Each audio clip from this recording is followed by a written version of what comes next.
1984 के दंगों में बहुत सारे लोगों ने आत्मा, शरीर, दिल, दिमाग सब कुछ खो दिया है और आज एक बार फिर से हम लोग यहाँ पर याद कर रहे हैं। सरदार विक्रम जी हमारे साथ में हैं, जो इस फिल्म के डायरेक्टर हैं, प्रोड्यूसर हैं और राइटर हैं।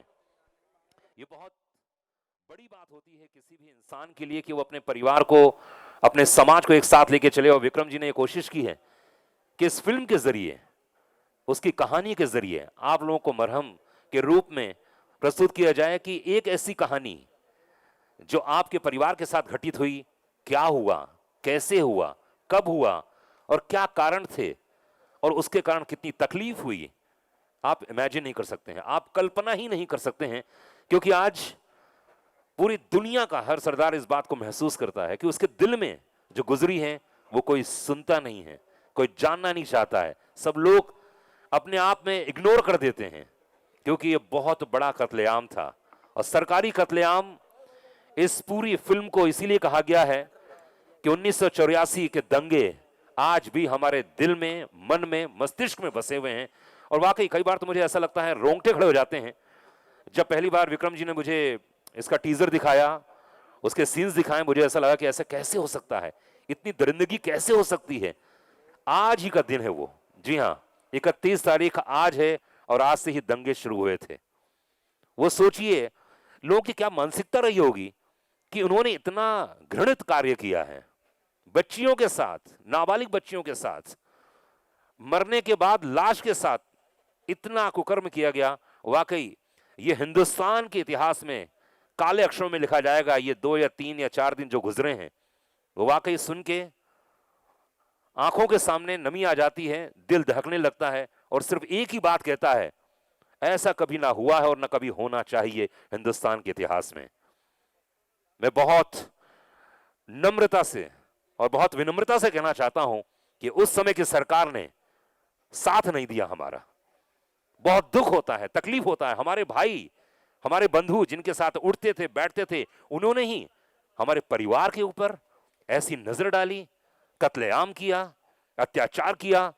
ये बिल्कुल संभव ही नहीं था, लेकिन ये हुआ है, जो कि बहुत दुख और तकलीफ की बात है। आप लोगों से, खासतौर से मीडिया वाले जो पीछे बैठे हुए हैं, और उन तमाम जितनी भी महिलाएं यहाँ हैं, मौजूद हैं, 10 परिवार की महिलाएं यहाँ पर आई हैं जो उस किस्से के साथ जुड़ी हुई हैं, उन वाकये के साथ जुड़ी हुई हैं, उस दर्द के साथ जुड़ी हुई हैं। ये वाकई एक ऐसा वक्त है जो दर्द विरादक कह सकता हूं मैं, और इस दर्द के साथ आप लोग हमारे साथ, इस कमेटी के मेंबर जुड़े हुए हैं, ये बहुत ही हमारे लिए ऐसी बात है जैसे कि मरहम का काम करेंगे। मुझे ऐसा लगता है जब इन्होंने, विक्रम जी ने पूरी कहानी सुनाई, मैंने कहा कि इस पूरे आयोजन के साथ मैं जुड़ूंगा और पहले फिल्म की शुरुआत से लेकर अंत तक मैं आपके साथ खड़ा रहूंगा। कोई पैसे की बात नहीं है, कोई रुपए की बात नहीं है, सिर्फ सेवा भाव है कि हमारे सरदार भाइयों को जस्टिस, यानी जितनी भी जस्टिस की बात आती है हमेशा क्यों पीछे हट जाती है हमारी गवर्नमेंट, हमारी सरकार। मुझे बहुत दुख और तकलीफ होती है, और खासतौर से यही बात जब 1984 के दंगों की थी तो बहुत तकलीफ हुई थी। उस समय ऐसा लगा था कि ऐसा कैसे संभव हो सकता है, लेकिन आज जब हम पीछे पलट कर देखते हैं तो उन्होंने इस बात को दोहराया है और इस बात को फिर से कुरेदा है विक्रम जी ने अपनी राइटिंग के जरिए, इस फिल्म के जरिए, इस पर्दे पर दिखाने के जरिए। हम कुछ समय के पहले यहाँ पर आपको ट्रेलर दिखाएंगे, टीजर दिखाएंगे, गाने दिखाएंगे जो हम लोगों ने बेसिक बनाए हैं, और उन कलाकारों से भी मिलाएंगे जो इस फिल्म में शामिल होने जाएंगे। तो मैं, जितने भी यहाँ मौजूद लोग हैं उन सब से फुटेज मिल जाएगा। आप लोग प्लीज बैठ जाइए, पीछे जो लोग खड़े हुए हैं, जी जी जो बैठे हैं उनको दिखता रहे। तो जिस तरह से मैंने आपको बताया, तो मैं आपको एक बार पुनः आपको बता दूं कि इस फिल्म के राइटर, डायरेक्टर, प्रोड्यूसर इस समय हमारे साथ में मौजूद हैं विक्रम संधू जी। एक बार जोरदार तालियों चाहिए विक्रम जी के लिए, जोरदार तालियों स्वागत कीजिए स्टेज पर।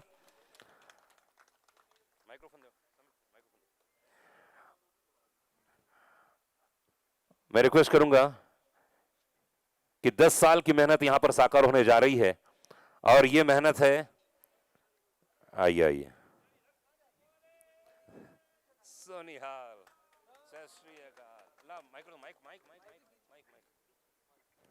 विक्रम जी, जिस तरह से मैं आपके ऑफिस गया और मैंने मुंबई में देखा कि जो आपने टीजर दिखाया वो वाकई पुराने 10 साल की मेहनत है। और इन 10 सालों में आपने क्या क्या रिसर्च किया, क्या क्या महसूस किया, और क्या आपने अपने शब्दों के जरिए उस स्क्रिप्ट में लिखा है? ਪਹਿਲੇ ਮੇਰੇ ਵੱਲੋਂ ਵਾਹਿਗੁਰੂ ਜੀ ਦਾ ਖਾਲਸਾ ਵਾਹਿਗੁਰੂ ਜੀ ਦੀ ਫਤਿਹ ਬੋਲੇ ਸੋਨਿਆ। ਪਹਿਲਾਂ ਮੈਂ ਪ੍ਰਧਾਨ ਜੀ ਨੂੰ ਬੜਾ ਆਭਾਰੀ ਹੋ ਕੇ ਵੈਲਕਮ ਕਰਦਾ, ਜਿਨ੍ਹਾਂ ਨੇ ਬੜੀ ਸਪੋਰਟ ਕੀਤੀ ਤੇ ਕਮੇਟੀ ਨੇ ਬਹੁਤ ਜ਼ਿਆਦਾ ਸਪੋਰਟ ਕੀਤੀ ਤੇ ਦਿਲੋਂ ਬੜਾ ਸਾਡਾ ਅਭਿਨੰਦਨ ਕਰਦਾ ਮੈਂ। Thank you so much. Sir 84 ਕਈ ਫਿਲਮਾਂ ਆਈਆਂ ਮੇਰੇ ਤੋਂ ਪਹਿਲੇ, ਬਹੁਤ ਲੋਕਾਂ ਨੇ 84 ਬਣਾਈ। 84 ਜਦ ਨਾਮ ਆਉਂਦਾ ਹੈ ਤੇ ਜਾਂ ਤਾਂ ਇੰਦਰਾ ਗਾਂਧੀ ਜੀ ਦਾ ਡੈਥ ਜਾਂ ਸਰਦਾਰਾਂ ਦਾ ਕਤਲੇਆਮ, ਉਸ ਤੋਂ ਇਲਾਵਾ 84 ਸਿਰਫ 84 ਆਉਣ ਤੋਂ ਬਾਅਦ ਲੋਕ ਯਾਦ ਕਰਦੇ ਨੇ। ਮੈਂ ਇਸ ਪਿਕਚਰ 'ਤੇ ਇਸ ਚੀਜ਼ਾਂ 'ਤੇ 8-9 ਸਾਲ ਰਿਸਰਚ ਕੀਤਾ। ਕਹਿੰਦੇ ਜਿੱਦਾਂ ਆਪਾਂ ਬਾਣੀ ਪੜ੍ਹਦੇ ਹਾਂ, ਬਾਣੀ ਦੇ ਅੰਦਰ ਡੁੱਬਦੇ ਜਾਂਦੇ ਹਾਂ, ਅੰਦਰ ਹੋਰ ਹੋਰ ਹੋਰ ਤਸੱਲੀ ਹੁੰਦੀ ਹੈ। ਮੈਂ ਜਦੋਂ ਰਿਸਰਚ ਸਟਾਰਟ ਕੀਤਾ, ਅੰਦਰ ਗਿਆ, ਹੋਰ ਬੜਿਆ ਅਤੇ ਸਾਨੂੰ ਲੱਗਿਆ ਕਿ ਯਾਰ ਜੋ ਅਸਲੀ ਚੀਜ਼ ਹੈ ਜਾਂ ਅਸਲੀ ਸਾਡਾ ਦਰਦ ਹੈ ਉਹ ਤੋਂ ਬਾਹਰ ਹੀ ਨਹੀਂ ਆਇਆ ਹਾਲ ਤੱਕ। ਨਾ ਕਿਸੇ ਨੇ ਸਮਝਿਆ ਅਤੇ ਨਾ ਕਿਸੇ ਨੇ ਸਪੋਰਟ ਕੀਤੀ। ਬਸ 84 ਆਉਂਦਾ ਹੈ ਅਤੇ 84 ਤੋਂ ਬਾਅਦ 2 ਦਿਨ ਨਿਊਜ਼ ਲੱਗਦੀ ਹੈ ਅਤੇ 2 ਦਿਨ ਨਿਊਜ਼ ਤੋਂ ਬਾਅਦ ਗੱਲ ਖਤਮ ਹੋ ਜਾਂਦੀ ਹੈ। ਦਿੱਲੀ ਕਮੇਟੀ ਇੰਨੇ ਟਾਈਮ ਤੋਂ ਕੇਸ ਲੜ ਰਹੀ ਹੈ ਅਤੇ ਬਹੁਤ ਵੱਡੀ ਗੱਲ ਹੈ ਕਿ ਇਹਨਾਂ ਪੂਰੀ ਕਮੇਟੀ ਨੇ ਕੇਸ ਲੜਿਆ ਅਤੇ ਅੱਗੇ ਲੜ ਵੀ ਰਹੇ ਨੇ ਅਤੇ ਇਨਸਾਫ ਸਾਨੂੰ ਅੱਜ ਵੀ ਨਹੀਂ ਮਿਲਿਆ। ਅੱਜ ਵੀ ਸਾਡੇ ਕੋਲ ਅੱਜ ਵੀ ਅਸੀਂ ਖਾਲੀ ਹੱਥ ਖੜ੍ਹੇ ਹਾਂ। ਅਤੇ ਮੈਂ ਕੋਸ਼ਿਸ਼ ਕਰ ਰਿਹਾ ਕਿ ਮੈਂ ਟਾਈਟਲ ਬੜੀ ਸੋਚ ਸਮਝ ਕੇ ਰੱਖਿਆ ਜੋ ਸਾਡੇ ਨਾਲ ਹੋਇਆ, ਅਤੇ ਤਾਂ ਟਾਈਟਲ ਮੈਂ ਰੱਖਿਆ ਸਰਕਾਰੀ ਕਤਲੇਆਮ। ਸਰਕਾਰੀ ਕਤਲੇਆਮ ਦਾ ਮਤਲਬ ਹੈਗਾ ਜੋ ਹੋਇਆ, ਜੋ ਸਾਡੇ ਨਾਲ ਹੋਇਆ। ਦੇਖੋ ਅਸੀਂ ਦਰਦ ਜਿਨ੍ਹਾਂ ਨਾਲ ਹੋਇਆ ਉਹ ਦਰਦ ਅਸੀਂ ਫੀਲ ਨਹੀਂ ਕਰ ਸਕਦੇ, ਅਸੀਂ ਬਿਆਨ ਵੀ ਨਹੀਂ ਕਰ ਸਕਦੇ। ਜਦੋਂ ਤੁਸੀਂ ਮੈਂ ਲੋਕਾਂ ਨਾਲ ਮਿਲਿਆ, ਬੈਠਿਆ, ਕਈ ਰਾਤਾਂ ਸੁੱਤਾ ਵੀ ਨਹੀਂ ਮੈਂ, ਰੋਟੀ ਵੀ ਅੰਦਰ ਨਹੀਂ ਗਈ ਕਿ ਅਸੀਂ ਆਪਣੇ ਕੌਮ ਵਾਸਤੇ ਨਹੀਂ ਕੁਝ ਕਰ ਸਕਦੇ, ਕਿਉਂਕਿ ਅਸੀਂ ਸਿਰਫ ਸਰਕਾਰੀ ਗੱਲਾਂ ਕਰਕੇ ਟਾਲ ਦਿੰਦੇ ਹਾਂ, ਕਰ ਦਿੰਦੇ ਹਾਂ। ਮੈਨੂੰ ਹਿੰਮਤ, ਮੈਂ ਸ਼ਾਇਦ ਵਿਚਕਾਰ ਮੈਂ ਹਿੰਮਤ ਛੱਡ ਗਿਆ। ਮੈਂ ਕਈ ਜਗ੍ਹਾ ਇਸ ਚੀਜ਼ ਨੂੰ ਲੈ ਕੇ ਗਿਆ ਬਹੁਤ ਜ਼ਿਆਦਾ ਕੀਤਾ ਅਤੇ ਲੋਕਾਂ ਨੇ ਮੈਨੂੰ ਕਈ ਨੇ ਕਿਹਾ ਕਿ ਯਾਰ ਟਾਈਟਲ ਬਦਲ ਲਾ, ਬੜਾ ਔਖਾ ਹੋਏਗਾ ਤੂੰ ਟਾਈਟਲ ਦੇ ਬਾਅਦ। ਅਤੇ ਮੈਂ ਜਦੋਂ ਪਹੁੰਚਿਆ ਦਿੱਲੀ ਅਤੇ ਦਿੱਲੀ ਤੱਕ ਲਿਆਉਣ ਵਾਲੇ ਮੈਨੂੰ ਮੇਰੇ ਵੱਡੇ ਵੀਰ ਪੰਮੀ ਬਾਈ ਸੀ, ਜਿਨ੍ਹਾਂ ਦਾ ਮੈਂ ਦਿਲੋਂ ਬੜਾ ਆਭਾਰੀ ਹਾਂ। ਅਤੇ ਮੈਂ ਇਹਨਾਂ ਨੂੰ ਵੱਡਾ ਬਾਈ ਨਹੀਂ ਕਹਿੰਦਾ, ਮਤਲਬ ਬਹੁਤ ਵੱਡੇ ਮੰਨਦਾ ਵੀ ਹਾਂ। ਅਤੇ ਇਹਨਾਂ ਨੇ ਕਮੇਟੀ ਤੱਕ ਲਿਆਏ ਅਤੇ ਕਮੇਟੀ ਨੇ ਮੈਨੂੰ ਪੂਰਾ ਹੌਸਲਾ ਦਿੱਤਾ ਅਤੇ ਕਾਕਾ ਤੇਰੇ ਨਾਲ ਖੜ੍ਹੇ ਆ, ਕਰ, ਤੂੰ ਨਾ ਬਦਲੀ। ਅਤੇ ਮੈਨੂੰ ਤੁਹਾਡੀ ਸਾਰਿਆਂ ਦੀ ਸਪੋਰਟ ਚਾਹੀਦੀ ਆ। ਮੈਂ ਇਸ ਚੀਜ਼ ਨੂੰ ਸਾਹਮਣੇ ਲਿਆ ਰਿਹਾ, ਮੈਂ ਨਹੀਂ ਬਦਲਾਂਗਾ, ਇਹ ਮੇਰੀ ਜ਼ੁਬਾਨ ਹੈਗੀ ਆ। ਜਦ ਮੈਂ ਪਹਿਲੇ ਅੱਜ ਸਵੇਰੇ ਪ੍ਰਧਾਨ ਜੀ ਦਾ ਬੜਾ ਸ਼ੁਕਰੀਆ ਅਦਾ ਕਰਦਾ, ਮੇਰੇ ਵੱਡੇ ਵੀਰ ਜੀ ਨੇ। ਮੈਂ ਇਹ ਪਹਿਲੇ ਗਿਆ ਅਤੇ ਮੈਨੂੰ ਕਹਿੰਦੇ ਕਿ ਕਾਕਾ ਤੂੰ ਇੱਡਾ ਬੜਾ ਕਰ ਰਿਹਾ ਅਤੇ ਆਪ ਸਿਰੋਂ ਮੋਨਾ ਹੈਗਾ, ਤੂੰ ਨਾ ਤੇਰਾ ਵਿਕਰਮ ਸਿੰਘ ਸੰਧੂ ਹੈ ਅਤੇ ਸਿਰ 'ਤੇ ਤੇਰੇ ਪੱਗ ਹੈ ਨਹੀਂ, ਅਤੇ ਪਹਿਲਾਂ ਸਿੱਖੀ ਸਰੂਪ 'ਚ ਆ, ਫਿਰ ਤੇਰੇ ਨਾਲ ਫੁੱਲ ਸਪੋਰਟ ਆ। ਅਤੇ ਵੀਰ ਜੀ ਨੇ ਅੱਜ ਮੇਰੇ ਸਿਰ 'ਤੇ ਪੱਗ ਪ੍ਰਧਾਨ ਸਾਹਿਬ ਨੇ ਆਪ ਸਜਾਈ ਹੈ, ਵੀਰ ਜੀ ਆਪ ਸੀ ਨਾਲ। ਅਤੇ ਇਹ ਮੇਰਾ ਵਾਅਦਾ ਹੈ ਹੁਣ ਇਹ ਪੱਗ ਜ਼ਿੰਦਗੀ ਭਰ ਜਦ ਤੱਕ ਮੇਰੀ ਸਾਹ 'ਚ ਸਾਹ ਆ ਅਤੇ ਮੈਂ ਪੱਗ ਨਹੀਂ ਲੱਥੂਗੀ ਆ ਜੱਟ ਦੀ।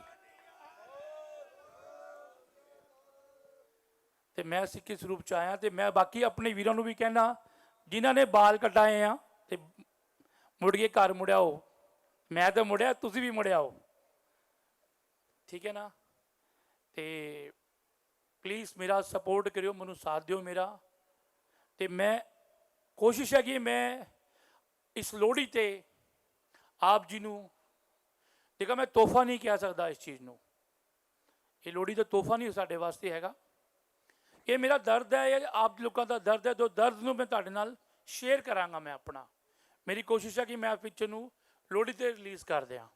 ਤੇ ਮੇਰਾ ਹੌਸਲਾ ਰੱਖਿਓ, ਮੇਰੇ ਪਿੱਛੇ ਸਪੋਰਟ ਦਿਓ। ਹੁਣ ਤੁਹਾਡੇ ਸਾਰਿਆਂ ਦੀ ਸਪੋਰਟ ਦੀ ਬਹੁਤ ਲੋੜ ਹੈ।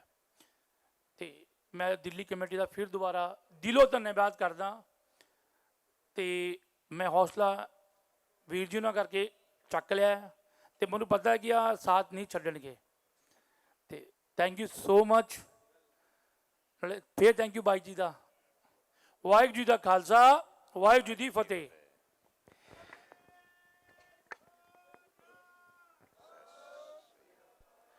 विक्रम जी, जिस तरह से आपने मुझे अपने ऑफिस में ट्रेलर दिखाया और अपने इस पूरी स्टोरी के बारे में बताया, वाकई दिल को दहलाने वाला है। Sir thank you. और मुझे ऐसा लगता है कि हर इंसान को, हिंदुस्तानी नहीं बल्कि दुनिया के हर इंसान को देखना चाहिए कि 31 जो आज की तारीख है उससे 3 या 4 दिन तक क्या क्या हुआ हिंदुस्तान में। शायद ऐसा किसी ने नहीं दिखाया जो आप दिखाने जा रहे हैं। सर 3 से 4 दिन 31 अक्टूबर के बाद को काली रात थी जी। और ये महसूस कर सकता हूं मैं इस ट्रेलर को देखकर, इस ऑडियो और वीडियो को देखकर। तो मैं रिक्वेस्ट करूंगा सभी से, विक्रम जी आइए वो ऑडियो वीडियो देखते हैं हम लोग। सर मैं पहले ट्रेलर से पहले एक बात बोलना चाहता हूँ। जी वो 4 दिन, जी, वो 4 दिन शायद हम अभी आप बोल के, मैं और आप बोल के शांति से निकाल, उनसे वो याद कीजिए वो 4 दिन सर, जिन 4 दिन के अंदर अपनों से लोग बचे हैं जी कि मुझे बाहर का नहीं, लोग अपनों से डर रहे थे। क्या यार ये तो नहीं मार देगा। सही बात। सर बाप के सामने बेटी के साथ क्या हुआ। सर लड़कियां जिनको इन्होंने मार दिया उसको भी नहीं बख्शा। 2 साल का बच्चा, 7 साल का बच्चा। आपके परिवार के साथ भी ऐसी घटना घटी थी, आपने बताया था पूरा किस्सा। सर मेरे फादर से, मैं बहुत छोटा था जब मैं अपने फादर से बैठा, जब बताया उन्होंने कि हम लोग निकले दिल्ली से। हाँ। तो वो दर्दनाक ट्रेन का हादसा कि एक सरदार को ट्रेन से निकाल के डाला और मारा। ठीक है जी। मैं अभी आपके सामने ट्रेलर लेके आता हूँ फर्स्ट जी वो देखते हैं, उसके बाद हम लोग बात करते उसके बाद फिर हम लोग बात करते हैं। हैं। जी आइए देखते हैं। प्लीज। हेलो, मैं चाहूंगा कि ये वाकई दिल को दहलाने वाला, इसके ऊपर फिल्म बननी चाहिए, क्योंकि दिल हिल जाता है जब भी इस ऑडियो और वीडियो को देखता हूं। तो कब 20 पॉइंट क्या था, कब सोचा आपने कि बनाना चाहिए मुझे? सर मैं 8-9 साल से इस पर रिसर्च कर रहा हूँ। बहुत टाइम पहले मैं दिल्ली आया था। एक यहाँ पे विधवा गली बोली जाती है, मैं उसमें अचानक गया था। बस वहाँ से प्रेरणा आया, जब पता चला चीज़ों के बारे में फिर इसमें डूबता ही चला गया। जी अमीर जी इस समय हमारे साथ में मौजूद है, मैं रिक्वेस्ट करूंगा। मैं चाहता हूँ कि वीर जी को मैं बुलाऊँ, प्लीज़ पम्मी भाई जी।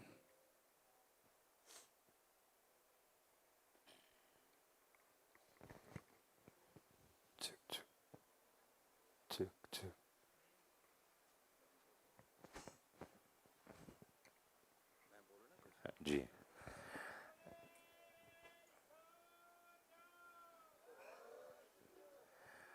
पम्मी जी 1 मिनट, आपको ये एक सम्मान देना चाहते हैं। कोई बात नहीं, मैं सम्मान के लिए नहीं जहाँ आया हूँ। लेकिन मुझे ऐसा मैं- लगता है कि आपने समाज के लिए जो किया है सब वो तो वाकई। पहला ਸਾਰੇ ਆਏ ਮੁਅੱਜ਼ਜ਼ ਮਹਿਮਾਨਾਂ ਨੂੰ ਫਤਿਹ ਅਰਜ਼ ਕਰਦਾ। ਵਾਹਿਗੁਰੂ ਜੀ ਕਾ ਖਾਲਸਾ, ਵਾਹਿਗੁਰੂ ਜੀ ਕੀ ਫਤਿਹ। ਸਾਡੇ ਦਿੱਲੀ ਗੁਰਦੁਆਰਾ ਪ੍ਰਬੰਧਕ ਕਮੇਟੀ ਦੇ ਪ੍ਰਧਾਨ ਮੇਰੇ ਬੜੇ ਹੀ ਸਤਿਕਾਰਯੋਗ ਭਰਾ ਸਰਦਾਰ ਹਰਮੀਤ ਸਿੰਘ ਜੀ ਤੇ ਉਹਨਾਂ ਦੇ ਸਾਰੇ ਹੀ ਕਮੇਟੀ ਮੈਂਬਰਸ, ਭੁੱਲਰ ਸਾਹਿਬ ਹੋਣੀ ਤੇ ਸਾਡੇ ਵਿੱਚ ਵਿਸ਼ੇਸ਼ ਤੌਰ ਤੇ ਦਰਦੀ ਸਾਹਿਬ ਪਦਮ ਸ਼੍ਰੀ ਜੋ ਮੇਰੇ ਆਪਦੇ ਸ਼ਹਿਰ ਤੋਂ ਨੇ ਤੇ ਚੜ੍ਹਦੀ ਕਲਾ ਟਾਈਮ ਟੀਵੀ ਵੱਲੋਂ ਉਹ ਵੀ ਸ਼ਸ਼ੋਭਤ ਨੇ। ਡਾਕਟਰ ਰਵੇਲ ਸਿੰਘ ਜੋ ਪੰਜਾਬੀ ਅਕੈਡਮੀ ਦੇ ਸਕੱਤਰ ਰਹੇ ਨੇ, ਦਿੱਲੀ ਯੂਨੀਵਰਸਿਟੀ ਦੇ ਪ੍ਰੋਫੈਸਰ ਰਹੇ ਨੇ, ਉਹ ਵੀ ਸ਼ਸ਼ੋਭਤ ਨੇ। ਸਰਦਾਰ ਬਚਿੱਤਰ ਸਿੰਘ ਜੋ ਇਸ 84 ਦੇ ਵਿੱਚ ਜਿਨ੍ਹਾਂ ਨੇ ਆਪਦੇ ਸਿਰ ਦੇ ਉੱਤੇ ਇਹਨੂੰ ਪੂਰਾ ਲੰਘਾਇਆ ਹੈ ਇਹ ਦੌਰ, ਉਹ ਵਿਸ਼ੇਸ਼ ਤੌਰ 'ਤੇ ਅਮਰੀਕਾ ਤੋਂ ਆਏ ਹੋਏ ਨੇ, ਉਹ ਵੀ ਸੁਸ਼ੋਭਿਤ ਨੇ, ਹੋਰ ਸਾਰਾ ਮੀਡੀਆ ਇੱਥੇ ਸੁਸ਼ੋਭਿਤ ਹੈ। ਮੈਂ ਆਪਣੇ ਵੱਲੋਂ ਸਰਦਾਰ ਵਿਕਰਮ ਸਿੰਘ ਸੰਧੂ ਨੂੰ ਇਸ ਗੱਲ ਦੀ ਮੁਬਾਰਕਬਾਦ ਪੇਸ਼ ਕਰਦਾ ਕਿ ਉਹ ਇਸ ਕਿਸਮ ਦੇ ਸਬਜੈਕਟ ਦੇ ਉੱਤੇ ਇੱਕ ਯੂਨੀਕ ਢੰਗ ਨਾਲ ਉਸ ਨੂੰ ਪੇਸ਼ ਕਰਨ ਦਾ ਤਹਈਆ ਕੀਤਾ ਉਹਨਾਂ ਨੇ। ਅਤੇ ਅਸੀਂ ਸਾਰੇ ਦਿੱਲੀ ਕਮੇਟੀ, ਸਰਦਾਰ ਮਨਜਿੰਦਰ ਸਿੰਘ ਸਰਸਾ ਹੋਣੀ ਕੁਛ ਆਪਦੇ ਅਗੇਤੇ ਰੁਝੇਵਿਆਂ ਕਰਕੇ ਅੱਜ ਇੱਥੇ ਸ਼ਿਰਕਤ ਨਹੀਂ ਕਰ ਸਕੇ। ਉਹ ਯੂਪੀ ਦੇ ਵਿੱਚ ਉਹਨਾਂ ਦੇ ਆਲਰੇਡੀ ਪਹਿਲਾਂ ਕੋਈ ਫਿਕਸ ਸੀ ਪ੍ਰੋਗਰਾਮ, ਉੱਥੇ ਚਲੇ ਗਏ ਨੇ, ਪਰ ਉਹਨਾਂ ਦੀ ਹਾਜ਼ਰੀ ਸਾਡੇ ਅੰਗ ਸੰਗ ਹੈ। ਅਤੇ ਡਾਕਟਰ ਜਸਪਾਲ ਸਿੰਘ ਸਾਬਕਾ ਵਾਈਸ ਚਾਂਸਲਰ ਅਤੇ ਸਰਦਾਰ ਤਰਲੋਚਨ ਸਿੰਘ ਸਾਬਕਾ ਮੈਂਬਰ ਪਾਰਲੀਮੈਂਟ, ਉਹਨਾਂ ਨੇ ਵੀ ਸ਼ਿਰਕਤ ਕਰਨੀ ਸੀ, ਪਰ ਅੱਜ ਕੁਛ ਟ੍ਰੈਫਿਕ ਜਾਮ ਕਰਕੇ ਉਹ ਟਾਈਮਲੀ ਨਹੀਂ ਇੱਥੇ ਪਹੁੰਚ ਸਕੇ। ਉਹਨਾਂ ਦੀ ਵੀ ਮੈਂ ਹਾਜ਼ਰੀ ਮੰਚ ਤੋਂ ਪ੍ਰਵਾਨ ਕਰਵਾਉਣਾ। ਸੋ ਮੈਂ ਇਸ ਦੇ ਲਈ ਵਿਕਰਮ ਦੀ ਪੂਰੀ ਟੀਮ ਨੂੰ ਮੁਬਾਰਕਬਾਦ ਪੇਸ਼ ਕਰਦਾ ਕਿ ਅਸੀਂ ਇਸ ਸਮਾਗਮ ਨੂੰ ਹੋਰ ਅੱਗੇ ਤੋਰੀਏ। ਅਤੇ ਮੈਂ ਚਾਹੁੰਦਾ ਕਿ ਪਹਿਲਾਂ ਜਿਹੜਾ ਫਿਲਮ ਦਾ ਪੋਸਟਰ ਹੈ ਪ੍ਰਧਾਨ ਸਾਹਿਬ ਉਹਨਾਂ ਨੂੰ ਅਤੇ ਉਹਨਾਂ ਦੀ ਪੂਰੀ ਟੀਮ ਨੂੰ, ਦਰਦੀ ਸਾਹਿਬ ਉਹਨਾਂ ਨੂੰ, ਰਵੇਲ ਹੋਣਾ ਨੂੰ ਮੰਚ 'ਤੇ ਬੁਲਾ ਕੇ ਅਸੀਂ ਉਹ ਕਰੀਏ। ਪ੍ਰਧਾਨ ਸਾਹਿਬ ਆਓ ਜੀ, ਰਵੇਲ ਸਿੰਘ ਜੀ, ਦਰਦੀ ਸਾਹਿਬ ਜੀ, ਜੀ ਪੁਲਿਸ ਸਾਹਿਬ ਆ ਜਾਓ ਜੀ, ਆਓ ਉੱਪਰ ਆਓ ਪਲੀਜ਼, ਆਓ ਜੀ, ਆਓ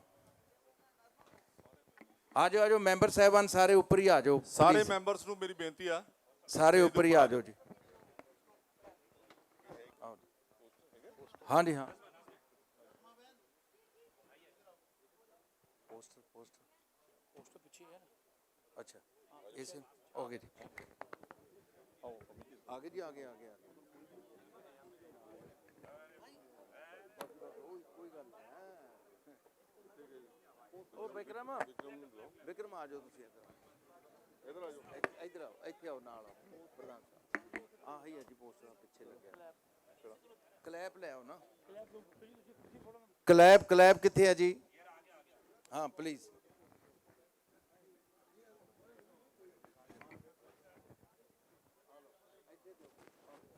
ਪ੍ਰਧਾਨ ਸਾਹਿਬ ਨੂੰ ਫੜਾਓ, ਆਓ ਆਓ ਉੱਪਰੋਂ ਫੱਟੀ ਮਾਰਨੀ।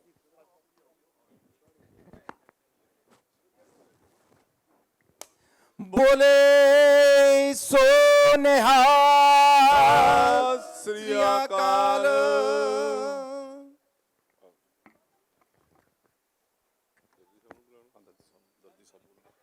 ਮੈਂ ਗੁਜ਼ਾਰਿਸ਼ ਕਰਾਂਗਾ ਦਰਦੀ ਸਾਹਿਬ ਨੂੰ ਕਿ ਉਹ ਵੀ ਚੰਦ ਸ਼ਬਦ ਅੱਜ ਇਸ ਸਮੇਂ ਦੇ ਉੱਤੇ ਆਪਣੇ ਵੱਲੋਂ ਕਹਿਣ। ਸਤਿ ਸੰਗਤ ਜੀ, ਅੱਜ ਦਾ ਦਿਨ ਹਿੰਦੁਸਤਾਨ ਦੇ ਨਹੀਂ ਸਗੋਂ ਸਾਰੇ ਸੰਸਾਰ ਦੇ ਇਤਿਹਾਸ ਵਿੱਚ ਕਾਲਾ ਦਿਨ ਹੈ, ਜਦੋਂ ਹਿੰਦੁਸਤਾਨ ਦੀ ਰਾਜਧਾਨੀ ਵਿੱਚ ਸਿੱਖਾਂ ਦਾ ਸ਼ਰੇਆਮ ਕਤਲੇਆਮ ਕੀਤਾ ਗਿਆ ਅਤੇ ਉਸ ਕਤਲੇਆਮ ਦੇ ਦਰਦਨਾਕ ਸਾਕੇ ਨੂੰ ਦਿਖਾਉਣ ਲਈ ਜੋ ਇਹ ਕਤਲੇਆਮ ਦੀ ਫਿਲਮ ਬਣਾਈ ਗਈ ਹੈ, ਉਸ ਲਈ ਵਿਕਰਮ ਜੀ ਨੂੰ ਸ਼ਾਬਾਸ਼ ਦੇਣੀ ਬਣਦੀ ਹੈ ਕਿ ਉਹ ਵਿਧਵਾਵਾਂ ਦੀ ਕਲੋਨੀ 'ਚ ਜਾ ਕੇ ਵਿਧਵਾਵਾਂ ਦੇ ਦੁੱਖ ਨੂੰ ਨਹੀਂ ਦੇਖ ਸਕੇ। ਇਹ ਸੱਚ ਦੀ ਦੀਵਾਰ ਦਿੱਲੀ ਗੁਰਦੁਆਰਾ ਪ੍ਰਬੰਧਕ ਕਮੇਟੀ ਵੱਲੋਂ ਬਣਾਈ ਗਈ ਉਹ ਦੀਵਾਰ ਹੈ ਜੋ ਇਸ ਕਤਲੇਆਮ ਦੇ ਸੱਚ ਨੂੰ ਬਿਆਨ ਕਰਦੀ ਹੈ ਅਤੇ ਦੇਖ ਕੇ ਹਰ ਇਨਸਾਨ ਦੇ ਅੱਖਾਂ ਵਿੱਚ ਆਂਸੂ ਆਉਂਦੇ ਹਨ ਅਤੇ ਸਰਕਾਰ ਨੂੰ, ਉਸ ਸਮੇਂ ਦੀ ਸਰਕਾਰ ਨੂੰ ਲਾਹਨਤ ਪੈਂਦੀ ਹੈ।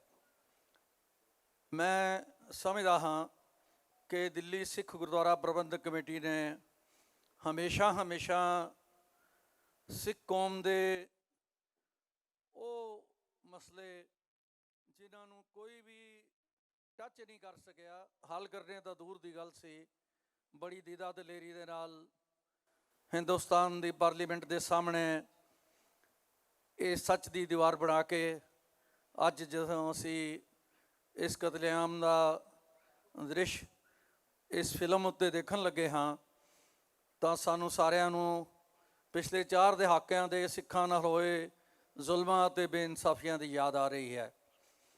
ਮੈਂ ਚੜ੍ਹਦੀ ਕਲਾ ਟਾਈਮ TV ਦਾ ਮੁੱਖ ਸੇਵਾਦਾਰ ਹੋਣ ਦੇ ਨਾਤੇ ਸਾਰੇ ਸੰਸਾਰ ਦੇ ਲੋਕਾਂ ਦੇ ਮਸਲਿਆਂ ਨੂੰ ਸਾਰੇ ਸੰਸਾਰ ਜੋ ਉਸਦੇ ਗੁਰੂ ਨਾਨਕ ਨਾਮ ਲੇਵਾ ਦੀ ਸੇਵਾ ਲਈ ਪਿਛਲੀ ਅੱਧੀ ਸਦੀ ਤੋਂ ਯਤਨਸ਼ੀਲ ਹਾਂ। ਅਤੇ ਅੱਜ ਜਦੋਂ ਤੁਸੀਂ ਇਹ ਇੱਕ ਕਮਾਲ ਦਾ ਕਾਰਨਾਮਾ ਕਰਕੇ ਦਿੱਲੀ ਗੁਰਦੁਆਰਾ ਕਮੇਟੀ ਦੇ ਇਸ ਆਂਗਣ ਵਿੱਚੋਂ ਇਸ ਫਿਲਮ ਨੂੰ ਬਣਾਉਣ ਵਾਲਿਆਂ ਨੂੰ ਸ਼ਾਬਾਸ਼ ਅਤੇ ਹੱਲਾਸ਼ੇਰੀ ਦੇ ਰਹੇ ਹੋ, ਤਾਂ ਮੈਂ ਸਰਦਾਰ ਹਰਮੀਤ ਸਿੰਘ ਜੀ ਕਾਲਕਾ ਅਤੇ ਉਹਨਾਂ ਦੀ ਸਾਰੀ ਟੀਮ ਨੂੰ ਸ਼ਾਬਾਸ਼ ਦਿੰਦਾ ਹਾਂ। ਮੈਂ ਤੇ ਕਾਲਕਾ ਸਾਹਿਬ ਨੂੰ ਕਿਹਾ ਸੀ ਕਿ ਤੁਸੀਂ ਹਮੇਸ਼ਾ ਜਦੋਂ ਵੀ ਸਿੱਖ ਕੌਮ ਦੀ ਅਗਵਾਈ ਦੀ ਲੋੜ ਹੁੰਦੀ ਹੈ ਤਾਂ ਸਭ ਤੋਂ ਪਹਿਲਾਂ ਗੁਰਦੁਆਰਾ ਬੰਗਲਾ ਸਾਹਿਬ ਤੋਂ ਹਰ ਸਵੇਰੇ ਕਥਾ ਤੋਂ ਬਾਅਦ ਸਿੱਖ ਕੌਮ ਨੂੰ ਉਹ ਸੁਨੇਹਾ ਦੇ ਕੇ ਜਾਗਰਤ ਕੀਤਾ ਜਾਂਦਾ ਹੈ। ਕੱਲ੍ਹ ਦਾ ਦਿਨ ਜਦੋਂ ਸਿੱਖਾਂ ਦਾ ਕਤਲੇਆਮ ਸ਼ੁਰੂ ਹੋਇਆ, ਉਸ ਦਿਨ ਮੈਂ ਦਿੱਲੀ ਵਿੱਚ ਹੀ ਸੀ ਅਤੇ ਇਹ ਸਾਰੇ ਭਿਆਨਕ ਦ੍ਰਿਸ਼ ਮੈਂ ਆਪਣੀਆਂ ਅੱਖਾਂ ਨਾਲ ਦੇਖੇ ਸਨ।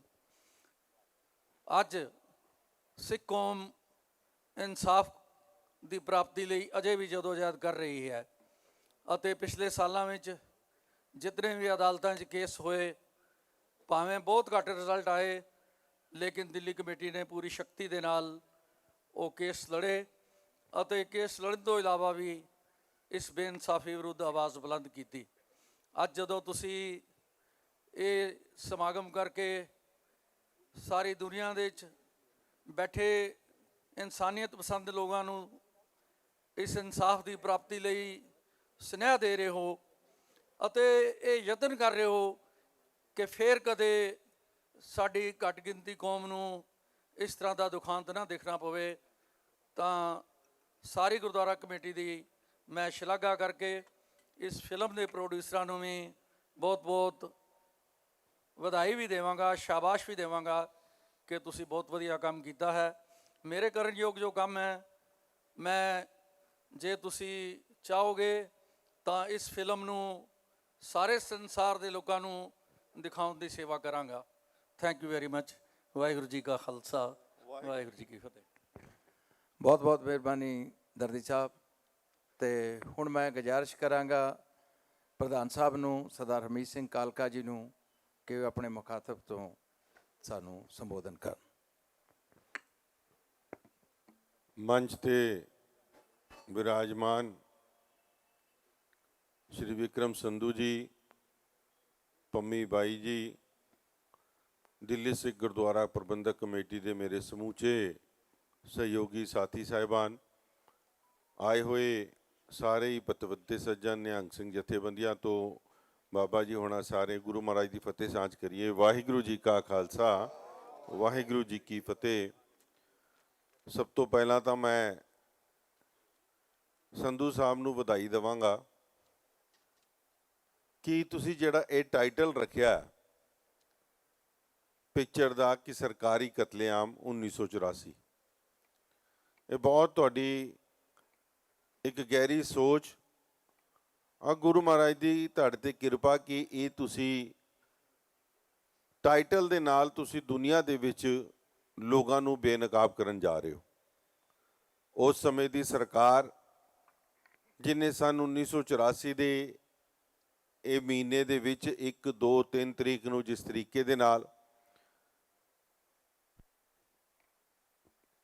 ਜੋ ਕਤਲੇਆਮ ਦਿੱਲੀ ਦੀ ਸੜਕਾਂ ਦੇ ਉੱਤੇ ਹੋਇਆ ਔਰ ਦਿੱਲੀ ਦੇ ਨਾਲ ਦੇਸ਼ ਦੇ ਵੱਖ-ਵੱਖ ਇਲਾਕਿਆਂ ਦੇ ਵਿੱਚ ਸਰਕਾਰ ਦੇ ਇਸ਼ਾਰੇ ਦੇ ਉੱਤੇ ਕਤਲੇਆਮ ਹੋਇਆ, ਇਹਦੀ ਦੂਜੀ ਕੋਈ ਮਿਸਾਲ ਦੁਨੀਆ ਵਿੱਚ ਦੇਖਣ ਨੂੰ ਨਹੀਂ ਮਿਲਦੀ।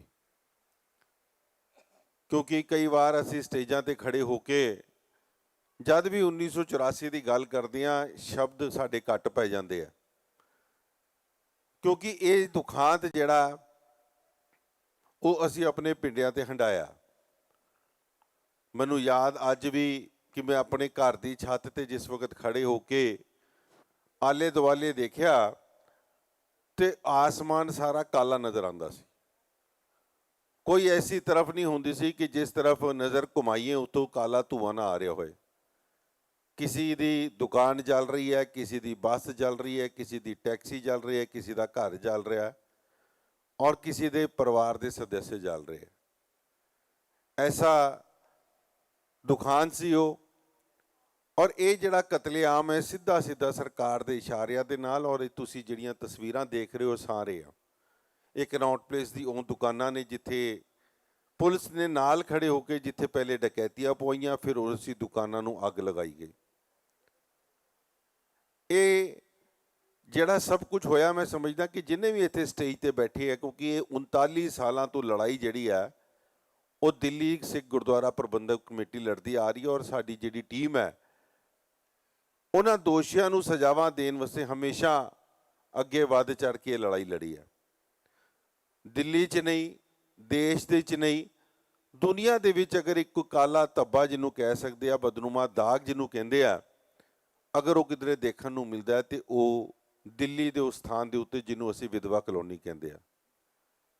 ਕਲੋਨੀ ਦਾ ਨਾਮ ਵੀ ਵਿਧਵਾਵਾਂ ਤੇ ਰੱਖਿਆ ਜਾਏ, ਇਸ ਤੋਂ ਵੱਡਾ ਦੁਖਾਂਤ ਕਿਸੇ ਸਰਕਾਰ ਵਾਸਤੇ ਨਹੀਂ ਹੋ ਸਕਦਾ। ਔਰ ਇਹ ਸਰਕਾਰ ਲਗਾਤਾਰ ਜਿਸ ਤਰੀਕੇ ਦੇ ਨਾਲ ਸਿੱਖਾਂ ਦੇ ਉੱਤੇ ਤਸ਼ੱਦਦ ਢਾਉਂਦੀ ਰਹੀ, ਸਭ ਤੋਂ ਪਹਿਲਾਂ ਸਾਡੀ ਆਸਥਾ ਦਾ ਪੁੰਜ ਸ਼੍ਰੀ ਅਕਾਲ ਤਖਤ ਸਾਹਿਬ ਨੂੰ ਢਹਿ ਢੇਰੀ ਕੀਤਾ ਗਿਆ, ਸਾਡੀ ਸ਼ਰਧਾ ਦਾ ਪੁੰਜ ਹਰਿਮੰਦਰ ਸਾਹਿਬ ਤੇ ਗੋਲੀਆਂ ਚਲਾਈਆਂ ਗਈਆਂ, ਔਰ ਠੀਕ ਉਸ ਤੋਂ 3 ਮਹੀਨਿਆਂ ਬਾਅਦ ਇਹ ਜਿਹੜਾ ਜੈਨੋਸਾਈਡ ਕਰਨ ਦੀ ਕੋਸ਼ਿਸ਼ ਕੀਤੀ ਸੀ, ਕਤਲੇਆਮ, ਇਹ ਕਿਸੇ ਸ਼ਬਦਾਂ ਦੇ ਨਾਲ ਬਿਆਨ ਨਹੀਂ ਕੀਤਾ ਜਾ ਸਕਦਾ। ਅੱਜ 39 ਸਾਲਾਂ ਦੇ ਬਾਅਦ ਸਾਨੂੰ ਜਿਸ ਤਰੀਕੇ ਦੇ ਨਾਲ ਥੋੜ੍ਹੀ ਥੋੜ੍ਹੀ ਰਾਹਤ ਮਿਲਣੀ ਸ਼ੁਰੂ ਹੋਈ, ਉਹ ਦਰਿੰਦੇ ਜਿਹੜੇ ਸਰੇਆਮ ਸੜਕਾਂ ਦੇ ਉੱਤੇ ਘੁੰਮਦੇ ਸੀ, ਸੱਜਣ ਕੁਮਾਰ ਟੈਟਲਰ ਵਰਗੇ, ਉਹਨਾਂ ਤੇ ਸ਼ਿਕੰਜਾ ਕੱਸਣਾ ਸ਼ੁਰੂ ਹੋਇਆ। ਔਰ ਅੱਜ ਸੱਜਣ ਕੁਮਾਰ ਪਿਛਲੇ 3 ਸਾਲ 4 ਸਾਲ ਤੋਂ ਜਿਸ ਤਰੀਕੇ ਦੇ ਨਾਲ ਜੇਲ੍ਹਾਂ ਦੀ ਸਲਾਖਾ ਪਿੱਛੇ ਵੇ, ਮੈਂ ਉਹੀ ਸਰਕਾਰ, ਦੂਜੀ ਸਰਕਾਰ, ਜਿਹਦਾ ਇੱਕ ਸਰਕਾਰ ਦੇ ਬਾਰੇ ਅਸੀਂ ਗੱਲ ਕਰ ਰਹੇ ਹਾਂ ਕਿ ਸਰਕਾਰੀ ਕਤਲੇਆਮ, ਤੇ ਦੂਜੀ ਸਰਕਾਰ ਦਾ ਧੰਨਵਾਦ ਵੀ ਸਾਨੂੰ ਇਸ ਮੌਕੇ ਤੇ ਕਰਨਾ ਚਾਹੀਦਾ ਹੈ ਕਿ ਜਿਹੜੇ ਕੋਈ ਕ੍ਰਾਈਮ ਸਾਈਟ ਦੇ ਉੱਤੇ ਅਗਰ ਕੋਈ ਅੱਧੇ ਘੰਟੇ ਦਾ ਟਾਈਮ ਮਿਲ ਜਾਏ ਕਿਸੇ ਕ੍ਰਿਮੀਨਲ ਨੂੰ, ਉਹ ਸਾਰੇ ਜਿਹੜੇ ਸਬੂਤ ਹੈ ਉਹ ਮਿਟਾ ਦਿੰਦਾ ਹੈ। ਮਗਰ ਇੰਨੇ ਸਾਲ 34-35 ਸਾਲ ਬਾਅਦ ਵੀ ਸਰਕਾਰ ਨੇ SIT ਬਣਾ ਕੇ ਜਿਸ ਤਰੀਕੇ ਦੇ ਨਾਲ ਸੱਜਣ ਕੁਮਾਰ ਨੂੰ ਅੰਦਰ ਕੀਤਾ, ਔਰ ਹੁਣ ਜਗਦੀਸ਼ ਟੈਟਲਰ ਦੀ ਵਾਰੀ ਹੈ। ਜਿੰਨੀ ਮਰਜ਼ੀਆਂ ਬੇਲਾਂ ਲਗਾ ਲੈਣ, ਜਿੰਨੇ ਮਰਜ਼ੀਆਂ ਕੋਸ਼ਿਸ਼ਾਂ ਕਰ ਲੈਣ, ਮਗਰ ਜਿਹੜੇ ਗਵਾਹੀਆਂ ਉਹਨਾਂ ਦੀਆਂ ਹੋਈਆਂ, ਮੈਂ ਉਹਨਾਂ ਪਰਿਵਾਰਾਂ ਦਾ ਵੀ ਧੰਨਵਾਦ ਕਰਾਂਗਾ ਜਿਹੜੀਆਂ ਸਾਡੀਆਂ ਭੈਣਾਵਾਂ ਮਾਤਾਵਾਂ ਨੇ ਬੇਧੜਕ ਹੋ ਕੇ ਜਿਸ ਤਰੀਕੇ ਦੇ ਨਾਲ ਗਵਾਹੀਆਂ ਦਿੱਤੀਆਂ, ਔਰ ਉਹ ਗਵਾਹੀਆਂ ਦਾ ਕਾਰਨ ਅੱਜ ਸਾਰਿਆਂ ਦੇ ਉੱਤੇ ਇਹ ਫਾਂਸੀ ਦੇ ਫੰਦੇ ਲਟਕ ਰਹੇ ਹੈ। ਔਰ ਬਹੁਤ ਜਲਦੀ ਤੁਹਾਨੂੰ ਇਹ ਵਿਸ਼ਵਾਸ ਦਿਵਾਉਂਦੇ ਹਾਂ ਕਿ ਜਗਦੀਸ਼ ਟੈਟਲਰ ਵੀ ਸਲਾਖਾਂ ਦੇ ਪਿੱਛੇ ਜਾਏਗਾ। ਸੋ ਮੈਂ ਗੱਲ ਜ਼ਿਆਦਾ ਲੰਬੀ ਨਾ ਕਰਦੇ ਹੋਏ ਤੁਹਾਨੂੰ ਸਾਰਿਆਂ ਨੂੰ, ਕਿਉਂਕਿ ਅੱਜ ਦਾ ਇੱਕ ਮਕਸਦ ਸੀ, ਜਿਸ ਵਕਤ ਵਿਕਰਮ ਜੀ ਨੇ ਸਾਡੇ ਨਾਲ ਗੱਲ ਕੀਤੀ ਕਿ ਜੀ ਮੈਂ ਇਸ ਆਪਣੀ ਪਿਕਚਰ ਦੀ ਸ਼ੁਰੂਆਤ ਇੱਕ ਟੀਜ਼ਰ ਰਾਹੀਂ ਕਰਨਾ ਚਾਹੁੰਦਾ। ਅਸੀਂ ਉਹਨਾਂ ਨੂੰ ਕਿਹਾ ਕਿ ਅਗਰ ਕਰਨਾ ਔਰ ਇਹਦੀ ਅਗਰ ਅਸਲੀਅਤ ਜਗ੍ਹਾ ਅਗਰ ਕੋਈ ਬੰਦੀ ਹੈ ਤੇ ਇਹ ਸੱਚ ਦੀ ਕੰਧ, ਜਿੱਥੇ ਦਿੱਲੀ ਸਿੱਖ ਗੁਰਦੁਆਰਾ ਪ੍ਰਬੰਧਕ ਕਮੇਟੀ ਨੇ ਮੈਮੋਰੀਅਲ ਬਣਾਇਆ, ਜਿੱਥੇ ਸਾਡੇ ਉਹਨਾਂ ਸ਼ਹੀਦਾਂ ਪਰਿਵਾਰ ਦੇ ਸ਼ਹੀਦਾਂ ਦੇ ਨਾਮ ਲਿਖੇ ਨੇ, ਇਹ ਸੱਚੀ ਸ਼ਰਧਾਂਜਲੀ ਹੋਈ ਤਾਂ ਹੀ ਹੋ ਸਕਦੀ ਹੈ ਕਿ ਜਦ ਅਸੀਂ ਉਹਨਾਂ ਦੇ ਨਾਮਾਂ ਦੇ ਅੱਗੇ ਖੜੇ ਹੋ ਕੇ ਇਹ ਪ੍ਰਣ ਕਰੀਏ ਕਿ ਇਹ ਜਿਹੜੀ ਇਮਾਨਦਾਰੀ ਨਾਲ ਜਿਹੜੀ ਪਿਕਚਰ ਬਣਨ ਜਾ ਰਹੀ ਹੈ, ਸਰਕਾਰ ਨੂੰ ਵੀ ਐਕਸਪੋਜ਼ ਕਰੇਗੀ, ਔਰ ਸਰਕਾਰ ਦੇ ਨਾਲ ਨਾਲ ਉਹਨਾਂ ਲੋਕਾਂ ਦੇ ਦਰਦ ਨੇ ਜਿਹੜੇ ਉਹ ਵੀ ਲੋਕਾਂ ਤੱਕ ਲੈ ਕੇ ਆਵਾਂਗੇ ਕਿ ਕਿਸ ਤਰੀਕੇ ਦੇ ਨਾਲ ਕੌਮ ਇਹ ਤਸ਼ੱਦਦ ਪਿਛਲੇ 39 ਸਾਲਾਂ ਤੋਂ ਝੇਲ ਰਹੀ ਹੈ। ਸੋ ਅੱਜ ਇਹ ਉਹ ਸਥਾਨ ਜਿੱਥੇ ਦਿੱਲੀ ਸਿੱਖ ਗੁਰਦੁਆਰਾ ਪ੍ਰਬੰਧਕ ਕਮੇਟੀ ਨੇ ਇੱਕ ਮੈਮੋਰੀਅਲ ਬਣਾਇਆ, ਕਿਉਂਕਿ ਅਸੀਂ ਬੜੀ ਕੋਸ਼ਿਸ਼ ਕਰਦੇ ਰਹੇ, 30-35 ਸਾਲ ਲੱਗੇ ਸਰਕਾਰਾਂ ਨੂੰ ਕਿ ਸਾਨੂੰ ਕੋਈ 2 ਗਜ਼ ਜਗ੍ਹਾ ਦੇ ਦੇਵੋ ਕਿ ਜਿੱਥੇ ਅਸੀਂ ਆਪਣੇ ਉਹਨਾਂ ਸ਼ਹੀਦਾਂ ਦਾ ਮੈਮੋਰੀਅਲ ਬਣਾ ਸਕੀਏ, ਮਗਰ ਉਹ ਸਰਕਾਰ ਨੇ ਸਾਨੂੰ ਨਹੀਂ ਦਿੱਤਾ। ਉਹ ਕਾਂਗਰਸ ਦੀ ਸਰਕਾਰ ਜਦ ਤੱਕ ਰਾਜ ਦੇ ਵਿੱਚ ਰਹੀ, ਸਾਨੂੰ ਇੱਕ ਜਗ੍ਹਾ 1-2 ਵਾਰ ਸਾਨੂੰ ਅਲਾਟ ਕਰਨ ਦੀ ਗੱਲ ਹੋਈ, ਜਿੱਥੇ ਅਸੀਂ ਧੱਕੇ ਨਾਲ ਪਾਰਕਾਂ ਦੇ ਵਿੱਚ, ਤੇ ਰਾਤੋਂ ਰਾਤ ਉਹ ਵੀ ਬੰਦ ਕਰਤਾ ਜਾਂਦਾ ਸੀ ਕਿ ਇੱਥੇ ਤੁਹਾਨੂੰ ਇਜਾਜ਼ਤ ਨਹੀਂ ਦਿੱਤੀ ਜਾਂਦੀ। ਸੋ ਫੈਸਲਾ ਲਿਆ ਦਿੱਲੀ ਸਿੱਖ ਗੁਰਦੁਆਰਾ ਪ੍ਰਬੰਧਕ ਕਮੇਟੀ ਨੇ ਕਿ ਗੁਰੂ ਤੇਗ ਬਹਾਦਰ ਸਾਹਿਬ ਦੇ ਉਸ ਸਥਾਨ ਦੇ ਉੱਤੇ ਇਸ ਜਗ੍ਹਾ ਨੂੰ ਅਸੀਂ ਅਲੱਗ ਕਰਕੇ ਇਹ ਸ਼ਹੀਦਾਂ ਦਾ ਸਮਾਰਕ ਬਣਾਈਏ, ਜਿੱਥੇ ਅਸੀਂ ਹਰ ਸਾਲ ਜਿਹੜੀ ਹੈ 1 ਤਰੀਕ ਨੂੰ ਉਹਨਾਂ ਸ਼ਹੀਦਾਂ ਨੂੰ ਸ਼ਰਧਾਂਜਲੀ ਦੇਣ ਅਸੀਂ ਇਕੱਠੇ ਹੁੰਦੇ ਆ। ਔਰ ਅੱਜ ਉਸ ਸਥਾਨ ਦੇ ਉੱਤੋਂ ਇਹ ਪਿਕਚਰ ਦਾ ਟੀਜ਼ਰ ਰਿਲੀਜ਼ ਕਰਨਾ, ਇਸ ਪਿਕਚਰ ਦਾ ਉਦਘਾਟਨ, ਮੈਂ ਸਮਝਦਾ ਗੁਰੂ ਮਹਾਰਾਜ ਨੇ ਵਾਕਈ ਤੁਹਾਡੇ ਤੇ ਕਿਰਪਾ ਕੀਤੀ ਹੈ ਕਿ ਤੁਸੀਂ ਉਹਨਾਂ ਸ਼ਹੀਦਾਂ ਨੂੰ ਅਸਲੀ ਸ਼ਰਧਾਂਜਲੀ ਦੇਣ ਵਾਸਤੇ ਇਹ ਕੰਮ ਕਰਨ ਜਾ ਰਹੇ ਹੋ। ਸੋ ਮੈਂ ਇਸ ਮੌਕੇ ਤੇ ਤੁਹਾਨੂੰ ਦਿੱਲੀ ਸਿੱਖ ਗੁਰਦੁਆਰਾ ਪ੍ਰਬੰਧਕ ਕਮੇਟੀ ਵੱਲੋਂ ਵਿਸ਼ਵਾਸ ਦਿਵਾਉਂਦਾ ਤੁਹਾਨੂੰ ਜਿਹੜੇ ਸਹਿਯੋਗ ਦੀ ਲੋੜ ਪੈਗੀ ਅਸੀਂ ਤੁਹਾਡੇ ਨਾਲ ਖਲੋਤੇ ਹਾਂ। ਮੈਂ ਇਸ ਪਿਕਚਰ ਦੇ ਬਾਰੇ ਤੁਹਾਨੂੰ ਵਧਾਈ ਨਹੀਂ ਦੇ ਸਕਦਾ ਕਿਉਂਕਿ ਇਹ ਇੱਕ ਤੁਸੀਂ ਫੈਕਟ ਜਿਹੜਾ ਦੁਨੀਆ ਦੇ ਅੱਗੇ ਲੈਣ ਜਾ ਰਹੇ ਹੋ, ਮਗਰ ਤੁਹਾਨੂੰ ਮੈਂ ਇਹਦੇ ਲਈ ਬਹੁਤ ਬਹੁਤ ਸ਼ੁਭਕਾਮਨਾਵਾਂ ਦਿੰਦਾ ਕਿ ਤੁਸੀਂ ਆਪਣੇ ਮਕਸਦ ਤੇ ਪੂਰੇ ਹੋਵੋ, ਅਸੀਂ ਇਸ ਦਰਦ ਨੂੰ ਦੁਨੀਆ ਤੱਕ ਪਹੁੰਚਾ ਸਕੀਏ ਔਰ ਕੌਮ ਨੂੰ ਦੱਸ ਸਕੀਏ, ਪੂਰੀ ਦੁਨੀਆ ਨੂੰ ਦੱਸ ਸਕੀਏ ਜਿਹੜੀ ਇਹ ਕੌਮ ਹੈ, ਭਾਵੇਂ ਜਿੰਨੀ ਮਰਜ਼ੀ ਤੁਸੀਂ ਇਸ ਦੇ ਉੱਤੇ ਤਸ਼ੱਦਦ ਢਾ ਦਿਓ, ਮਗਰ ਇਹ ਕੌਮ ਹਮੇਸ਼ਾ ਚੜ੍ਹਦੀ ਕਲਾ ਦੇ ਵਿੱਚ ਰਹੇਗੀ ਔਰ ਅਸੀਂ ਕਰਕੇ ਵੀ ਦਿਖਾਇਆ।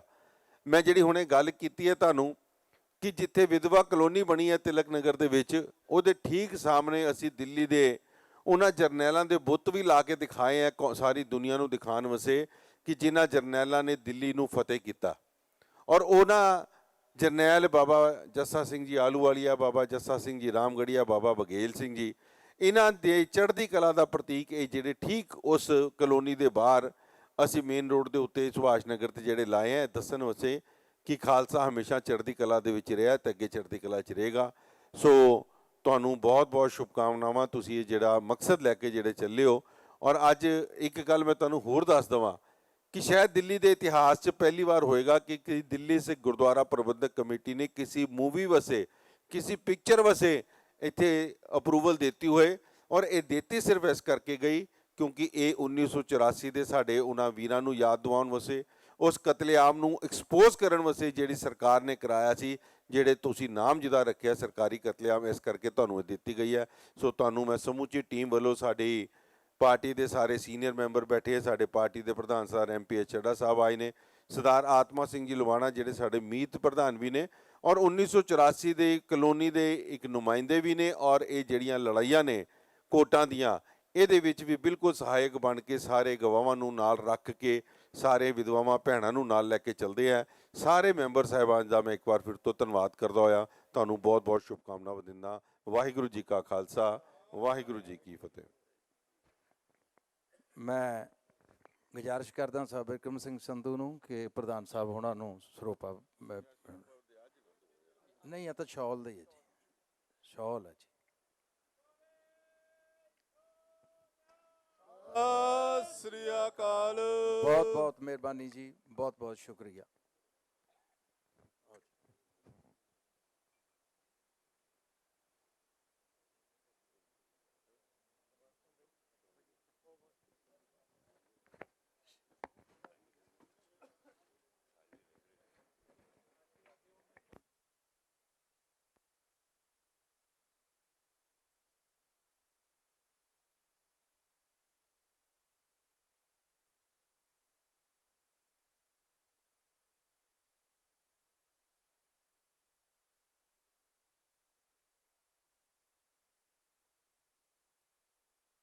ਬਹੁਤ ਬਹੁਤ ਧੰਨਵਾਦ ਪ੍ਰਧਾਨ ਸਾਹਿਬ ਜੀ ਦਾ ਔਰ ਸਾਡੇ ਸਾਰੇ ਸੀਨੀਅਰ ਮੈਂਬਰ ਸਾਹਿਬ ਦਾ ਔਰ ਆਈਆਂ ਹੋਈਆਂ ਸਾਰੀਆਂ ਨਿਹੰਗ ਸਿੰਘ ਜਥੇਬੰਦੀਆਂ ਦਾ ਕਿ ਜਿਹੜੇ ਸਾਡੇ ਇੱਕ ਸੱਦੇ ਦੇ ਉੱਤੇ ਇੱਥੇ ਸਾਰੇ ਪਹੁੰਚੇ ਨੇ। ਬਹੁਤ ਬਹੁਤ ਧੰਨਵਾਦ।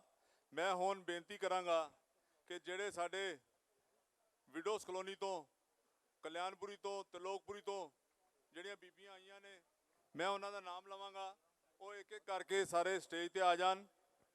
ਸਭ ਤੋਂ ਪਹਿਲਾਂ ਲక్ష్ਮੀ ਕੌਰ ਜੀ,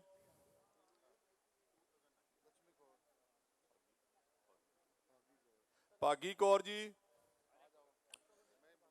ਕੁਲਦੀਪ ਕੌਰ ਜੀ, ਪੱਪੀ ਕੌਰ ਜੀ, ਨਿੰਮਾ ਕੌਰ ਜੀ। ਮੈਂ ਜਿਹੜੀਆਂ ਬੀਬੀਆਂ ਦਾ ਨਾਮ ਲੈ ਰਿਹਾ ਉਹ ਕਿਰਪਾ ਸਟੇਜ ਤੇ ਆ ਜਾਣ। ਇਹ ਉਹ ਵਿਡੋਸ ਨੇ ਸਾਧ ਸੰਗਤ ਜੀ ਜਿਨ੍ਹਾਂ ਨੇ ਆਪਣੇ ਪਿੰਡੇ ਦੇ 84 ਹੰਢਾਈ ਹੈ। ਇਹਨਾਂ ਨੇ ਉਸ ਟਾਈਮ, ਅੱਜ 39 ਸਾਲ ਹੋ ਗਏ ਨੇ, ਇਹਨਾਂ ਨੇ ਉਸ ਟਾਈਮ ਆਪਣੇ ਸਾਹਮਣੇ ਆਪਣੇ ਪਰਿਵਾਰਾਂ ਦਾ, ਆਪਣੇ ਘਰ ਵਾਲਿਆਂ ਦਾ, ਆਪਣੇ ਬੱਚਿਆਂ ਦਾ, ਆਪਣੀ ਬੱਚੀਆਂ ਦਾ ਕਤਲ ਹੁੰਦੇ ਵੇਖਿਆ ਹੈ, ਬੇਰਹਿਮੀ ਦੇ ਨਾਲ ਕਤਲ ਹੁੰਦੇ ਵੇਖਿਆ ਹੈ। ਅਸਲੀ ਜਿਹੜੇ ਇਹਨਾਂ ਦੇ, ਮੈਂ ਬਹੁਤ ਧੰਨਵਾਦੀ ਵੀ ਹਾਂ ਕਿ ਇਹਨਾਂ ਨੇ ਕੋਰਟਾਂ ਦੇ ਵਿੱਚ ਜਿਹੜੀਆਂ ਗਵਾਹੀਆਂ ਦਿੱਤੀਆਂ, ਕਿਸੇ ਵੀ ਪ੍ਰੈਸ਼ਰ 'ਚ ਨਹੀਂ ਆਏ, ਕਿਤੇ ਵੀ ਨਹੀਂ ਡਰੇ। ਮੈਂ ਬਹੁਤ ਧੰਨਵਾਦੀ ਹਾਂ।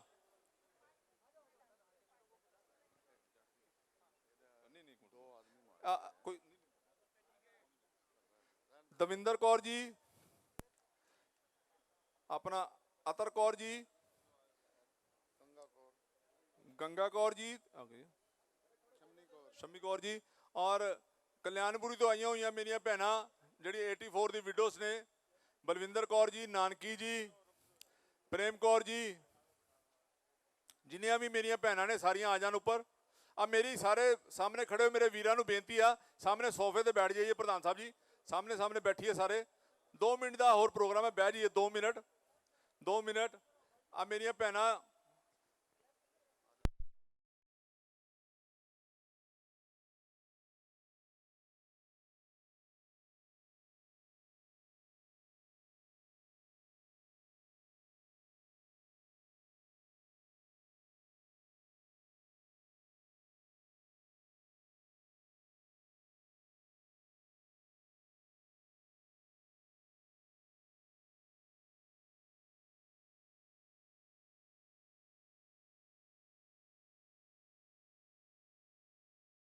ਦੇ ਸਾਹਮਣੇ ਬੇਰਹਿਮੀ ਦੇ ਨਾਲ ਕਤਲ ਕੀਤੇ ਗਏ।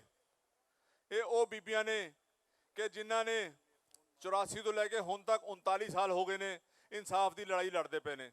ਦਿੱਲੀ ਸਿੱਖ ਗੁਰਦੁਆਰਾ ਮੈਨੇਜਮੈਂਟ ਕਮੇਟੀ ਵੱਲੋਂ ਇਹਨਾਂ ਦੇ ਸਾਰੇ ਕੇਸ ਲੜੇ ਜਾ ਰਹੇ ਨੇ ਔਰ ਉਹਦਾ ਹੀ ਨਤੀਜਾ ਹੈ ਕਿ ਅੱਜ ਸੱਜਣ ਕੁਮਾਰ ਜੇਲ੍ਹ ਦੇ ਸਲਾਖਾਂ ਦੇ ਪਿੱਛੇ ਹੈ। ਟਾਈਟਲਰ ਬਹੁਤ ਜਲਦੀ ਜੇਲ੍ਹ ਦੀ ਸਲਾਖਾਂ ਦੇ ਪਿੱਛੇ ਜਾਣ ਵਾਲਾ ਹੈ। ਇਸ ਕਰਕੇ ਮੈਂ ਆਪ ਸਭ ਨੂੰ ਦੱਸਣਾ ਚਾਹੁੰਦਾ ਹੈ ਕਿ ਇਹ ਉਹ ਆ ਤੁਸੀਂ ਇਹਨਾਂ ਦੇ ਹੱਥਾਂ ਦੇ ਵਿੱਚ ਆ ਫੋਟੋ ਕਿ ਜਿਨ੍ਹਾਂ ਦੀਆਂ ਲਾਸ਼ਾਂ ਵੀ ਕਲਿਆਣਪੁਰੀ ਦੇ 13 ਬਲਾਕ ਚੋਂ ਕਈ ਦਿਨ ਕਿਸੇ ਨੇ ਕੋਈ ਚੁੱਕਣ ਨਹੀਂ ਸੀ ਗਿਆ, ਨਾ ਇਹਨਾਂ ਨੂੰ ਲਾਸ਼ਾਂ ਚੁੱਕਣ ਦਿੱਤੀਆਂ ਗਈਆਂ ਸੀ ਕਿਉਂਕਿ ਇਹ ਘੱਟ ਗਿਣਤੀ ਦੇ ਵਿੱਚ ਹੈਗੇ ਸੀ। ਇਹਨਾਂ ਦੇ ਉੱਥੇ ਕਲਿਆਣਪੁਰੀ ਤਰਲੋਕਪੁਰੀ ਦੇ ਵਿੱਚ 32 ਬਲਾਕ ਸਭ ਤੋਂ ਜ਼ਿਆਦਾ ਕਤਲੇਆਮ ਹੋਇਆ ਕਿ ਜਿੱਥੇ 700 ਤੋਂ 800 ਜਿਹੜੇ ਸਾਡੇ ਭੈਣ ਭਰਾ ਹੈਗੇ ਸੀ ਉਹਨਾਂ ਦਾ ਬੇਰਹਿਮੀ ਨਾਲ ਕਤਲ ਕਰ ਦਿੱਤਾ ਗਿਆ। ਉੱਥੇ ਗੋਡੇ ਗੋਡੇ ਖੂਨ ਸੀ ਸਾਧ ਸੰਗਤ ਜੀ। ਉਸ ਟਾਈਮ ਕਿਸੇ ਨੇ ਹਾਂ ਦਾ ਨਾਰਾ ਨਹੀਂ ਮਾਰਿਆ ਔਰ ਅੱਜ ਉਹਦਾ ਹੀ ਇੱਕ ਨਤੀਜਾ ਹੈ ਕਿ ਜੋ ਆਪਾਂ ਇੱਕ ਵਿਡੋ ਕਲੋਨੀ ਦੇਖ ਰਹੇ ਹਾਂ। ਇਹ ਮੈਂ ਸਮਝਦਾ ਹੈ ਦਿੱਲੀ ਦੇ ਉੱਤੇ ਇੱਕ ਬੜਾ ਕਾਲਾ ਧੱਬਾ ਹੈ। ਮੈਂ ਹੁਣ 2 ਮਿੰਟ ਬੇਨਤੀ ਕਰਾਂਗਾ 2 ਮਿੰਟ ਮੈਂ ਬੇਨਤੀ ਕਰਾਂਗਾ ਸਰਦਾਰ ਆਤਮਾ ਸਿੰਘ ਲਬਾਣਾ ਜੀ ਉਹ ਵੀ ਬੋਲਣਗੇ 2 ਸ਼ਬਦ। ਵਾਹਿਗੁਰੂ ਜੀ ਕਾ ਖਾਲਸਾ ਵਾਹਿਗੁਰੂ ਜੀ ਕੀ ਫਤਿਹ। ਅੱਜ ਜਿਹੜੀ 1984 ਦੀ ਜਿਹੜੇ ਇਹ ਆਪਾਂ ਕਰ ਰਹੇ ਹਾਂ ਜਸਟਿਸ ਮੰਗ ਰਹੇ ਹਾਂ, ਇਹ ਸਾਡੀਆਂ ਮਾਤਾਵਾਂ ਹੈਗੀਆਂ ਨੇ ਭੈਣਾਂ, ਜਿਹੜੀ ਖਾੜਕੂ ਬੀਬੀਆਂ ਇਹਨਾਂ ਨੂੰ ਕਹਿ ਸਕਦੇ ਆ। ਇਹਨਾਂ ਨੇ ਜੁਝਾਰੂ ਹੋ ਕੇ ਆਪਣੀ ਜਾਨ ਦੀ ਪਰਵਾਹ ਨਾ ਕਰਦੇ ਹੋਏ ਹਰ ਤਰੀਕ ਰੋਟੀ ਖਾਣਾ ਛੱਡ ਸਕਦੀਆਂ ਨੇ, ਲੇਕਿਨ ਕੋਰਟ ਦੀ ਤਰੀਕ ਅੱਜ ਤੱਕ ਇੱਕ ਵੀ ਕੋਰਟ ਦੀ ਤਰੀਕ ਮਿਸ ਨਹੀਂ ਕੀਤੀ। ਹਰ ਤਰੀਕ ਤੇ ਜਾ ਕੇ ਉਹਨਾਂ ਦੁਰੰਦਰਾਂ ਦਾ ਸਾਹਮਣਾ ਕੀਤਾ ਹੈਗਾ। ਅੱਜ ਇਹਨਾਂ ਦੇ ਸਦਕਾ ਅੱਜ ਸੱਜਣ ਕੁਮਾਰ ਜੇਲ੍ਹ ਵਿੱਚ ਹੈ ਔਰ ਪਿਛਲੀ ਸਰਕਾਰ ਨੇ ਟਾਈਟਲਰ ਨੂੰ 3 ਵਾਰੀ ਕਲੀਨ ਚਿੱਟ ਦੇਣ ਤੋਂ ਬਾਅਦ ਇਹ ਚੌਥੀ ਵਾਰੀ ਅਸੀਂ ਉਹਨੂੰ ਮੁਜਰਿਮ ਬਣਾਇਆ ਹੈ। ਬੇਸ਼ੱਕ ਉਹ ਜ਼ਮਾਨਤ ਲੈਣ ਵਿੱਚ ਕਾਮਯਾਬ ਹੋ ਗਏ ਨੇ, ਲੇਕਿਨ ਬਹੁਤ ਜਲਦ ਜਿਹੜੇ ਨੇ ਉਹ ਸਲਾਖਾਂ ਦੇ ਪਿੱਛੇ ਜਾਣ ਵਾਲੇ ਨੇ। ਉਹ ਕੋਈ ਦੁਨੀਆ ਦੀ ਤਾਕਤ ਨਹੀਂ ਬਚਾ ਸਕੀ। ਅਸੀਂ ਫੈਸਲਾ ਕੀਤਾ ਹੈਗਾ ਕਿ ਆਖਰੀ ਦਮ ਤੱਕ ਲੜਾਂਗੇ, ਚਾਹੇ ਜੋ ਮਰਜ਼ੀ ਹੋ ਜਾਏ। ਪ੍ਰਧਾਨ ਸਾਹਿਬ ਨੇ ਹਰਮੀਤ ਸਿੰਘ ਕਾਲਕਾ ਜੀ ਔਰ ਜਗਦੀਪ ਸਿੰਘ ਕਾਲੋ ਜੀ ਔਰ ਸਿਰਸਾ ਜੀ ਨੇ ਸਾਨੂੰ ਪਿਛਲੇ ਦਿਨਾਂ ਹੀ ਅਸੀਂ ਹੋਮ ਮਿਨਿਸਟਰ ਨੂੰ ਮਿਲ ਕੇ ਆਏ 24 ਤਰੀਕ ਨੂੰ ਪਿਛਲੇ ਮਹੀਨੇ ਦੀ ਅਸੀਂ ਮਿਲ ਕੇ ਆਏ ਔਰ ਉਹਨੇ ਕਿਹਾ ਹੈਗਾ ਕਿ ਚਾਹੇ ਸਾਨੂੰ ਸੋਲੀਸਿਟਰ ਜਨਰਲ ਹੀ ਕਿਉਂ ਨਾ ਉੱਥੇ ਅਪੀਅਰ ਹੋਣਾ ਪਿਆ ਸਾਡਾ ਵਕੀਲ, ਉਹ ਔਰ ਇਹਨਾਂ ਨੂੰ ਸਲਾਖਾਂ ਦੇ ਵਿੱਚ ਭੇਜਾਂਗੇ। ਤੇ ਦਿੱਲੀ ਕਮੇਟੀ ਪੂਰੀ ਇਮਾਨਦਾਰੀ ਦੇ ਨਾਲ ਸਾਡਾ ਸਪੋਰਟ ਕਰ ਰਹੀ ਹੈ ਔਰ ਬਹੁਤ ਜਲਦ ਇਹ ਜੇਲ੍ਹ ਜਾਣ ਵਾਲੇ ਨੇ। ਇਸ ਕਰਕੇ ਇਹ ਜਿਹੜਾ ਉਪਰਾਲਾ ਹੋ ਰਿਹਾ, ਪ੍ਰਧਾਨ ਸਾਹਿਬ ਪਹਿਲੀ ਵਾਰੀ ਇਹ ਪਿਕਚਰ ਨੂੰ ਕਿਸੇ ਨੂੰ ਇੱਥੇ ਪਰਮਿਸ਼ਨ ਦਿੱਤੀ ਹੈ, ਉਹ ਵੀ 84 ਦੀ ਹੋਣ ਕਰਕੇ। ਔਰ ਸਾਡੇ ਭੁੱਲਰ ਸਾਹਿਬ ਸਾਨੂੰ ਪੂਰਾ ਸਹਿਯੋਗ ਕਰਦੇ ਨੇ, ਮੈਂਬਰ ਸਾਹਿਬ ਸਾਡੇ ਸਾਰੇ ਹੀ ਇਸ ਨੂੰ ਸਹਿਯੋਗ ਕਰਦੇ ਨੇ। ਸਾਡੇ ਚੇਅਰਮੈਨ ਇੰਦਰ ਸਿੰਘ ਜੀ ਬੈਠੇ ਹੈ, ਵਜ਼ੀਰ ਸਿੰਘ ਜੀ ਨੇ, ਇਹ ਸਾਰੇ ਹੀ ਪੂਰੀ ਜਾਨ ਲਗਾ ਕੇ ਹਰ ਤਰੀਕ ਤੇ ਚੱਲਦੇ ਨੇ। ਇਹ ਸਾਰੀਆਂ ਬੀਬੀਆਂ ਚੱਲਦੀਆਂ ਨੇ।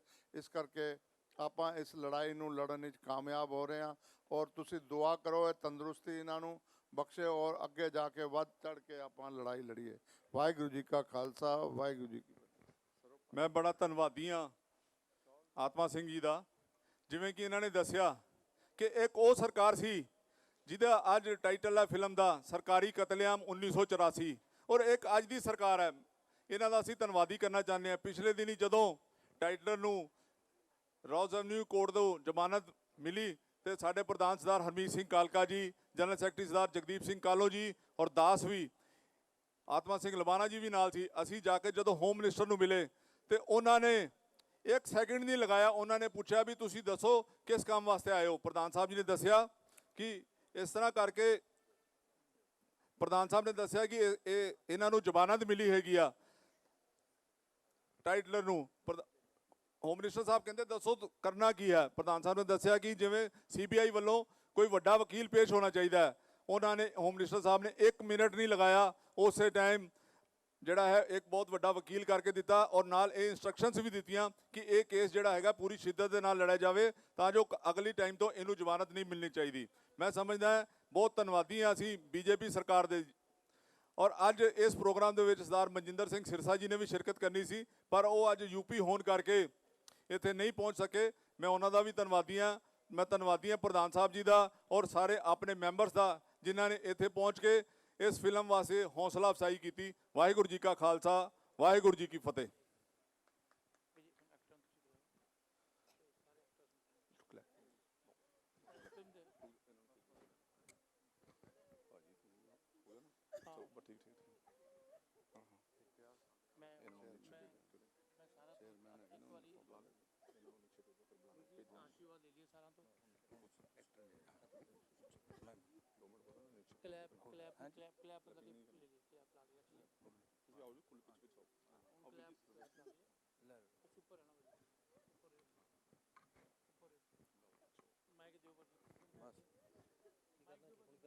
ਕੁਛ ਨਹੀਂ ਕਰਨਾ ਬਾਜੀ ਨੂੰ ਨਹੀਂ ਮਾਤਾ ਜੀ, ਚਲੋ ਲੈ ਜਾਓ ਥੱਲੇ, ਸਾਰਿਆਂ ਨੂੰ ਥੱਲੇ ਮੈਂ ਲੈ ਜਾਓ। ਤੁਹਾਡੇ ਨਾਲ ਖੜਾ ਹਾਂ ਤੇ ਆਪਾਂ ਇਨਸਾਫ, ਤੁਸੀਂ ਇਕੱਲੇ ਨਹੀਂ ਲੜ ਰਹੇ, ਮੈਂ ਤੁਹਾਡੇ ਨਾਲ ਲੜਾਂਗਾ ਤੁਹਾਡੇ।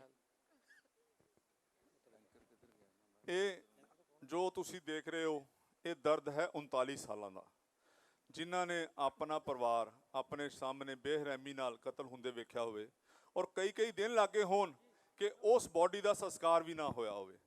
ਸਾਧ ਸੰਗਤ ਜੀ, ਰੌਂਗਟੇ ਖੜੇ ਹੋ ਜਾਂਦੇ ਨੇ, ਰੌਂਗਟੇ। ਔਰ ਅੱਜ ਤੁਸੀਂ ਦੇਖ ਰਹੇ ਹੋ ਕਿ ਅੱਜ ਵੀ ਉਹ ਦਰਦ ਹੈ। ਅੱਜ ਵੀ ਦਿੱਲੀ ਦੀ ਸੜਕਾਂ ਦੇ ਉੱਤੇ ਜੋ ਇਹ 1984 ਦੇ ਕਾਤਲ ਘੁੰਮ ਰਹੇ ਨੇ।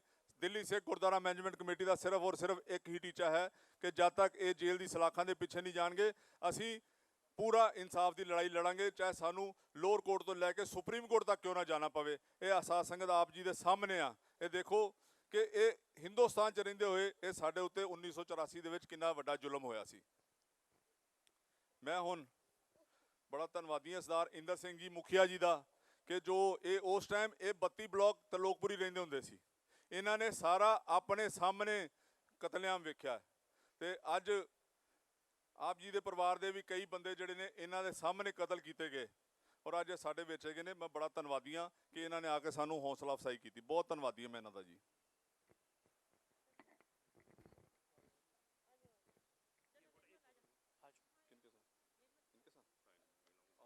ਤੁਸੀਂ ਆਓ ਲੇਡੀਜ਼ ਤਰੋ।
ਹੈਲੋ ਮੇਰੀ ਹੁਣ ਕੁਝ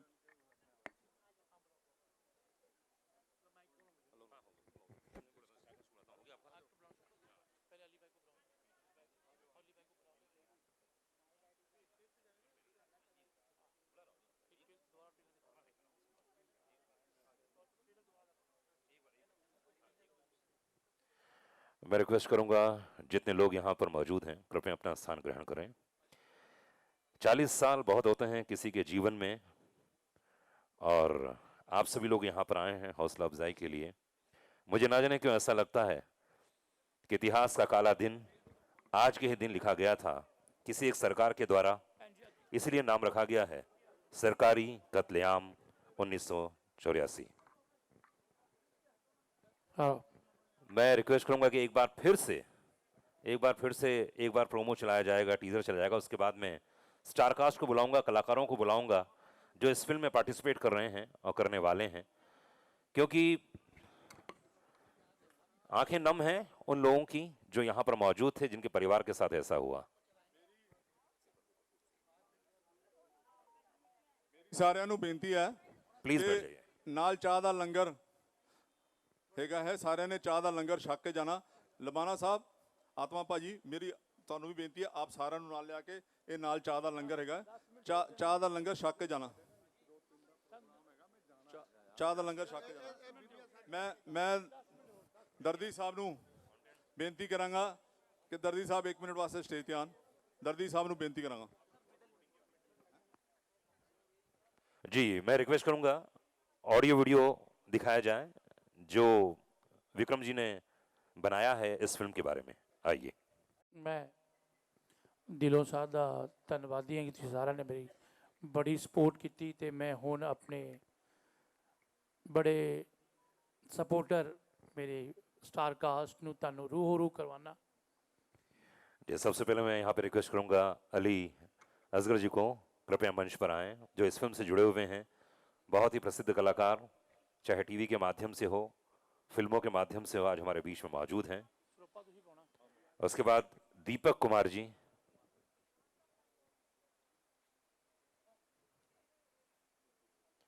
अली असगर साहब इस समय हमारे साथ में मौजूद हैं।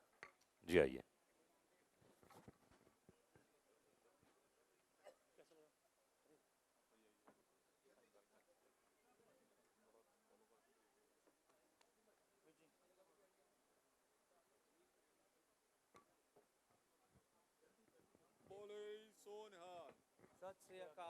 उसके बाद मैं दीपक कुमार से रिक्वेस्ट करूंगा कृपया मंच पर आएं।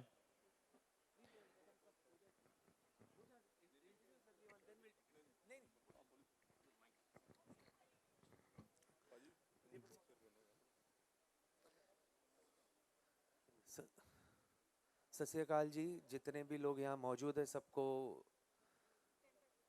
नमस्कार, सत श्री अकाल, गुड इवनिंग। जितने भी डिस्टिंग्विश्ड हस्ती यहाँ मौजूद है उन सबको मेरा हेलो। एंड मैं ऑनेस्टली बहुत इमोशनली ड्रेन्ड आउट हो गया हूँ यहाँ करके।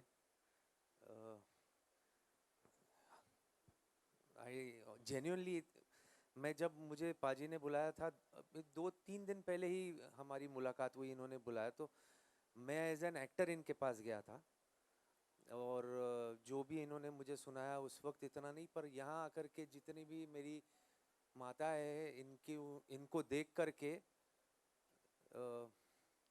अब इस फिल्म से रूह जुड़ गया है मेरा। तो मैं और कुछ नहीं कहूँगा, बस I pray, I hope and I am sure कि जस्टिस विल प्रिवेल। और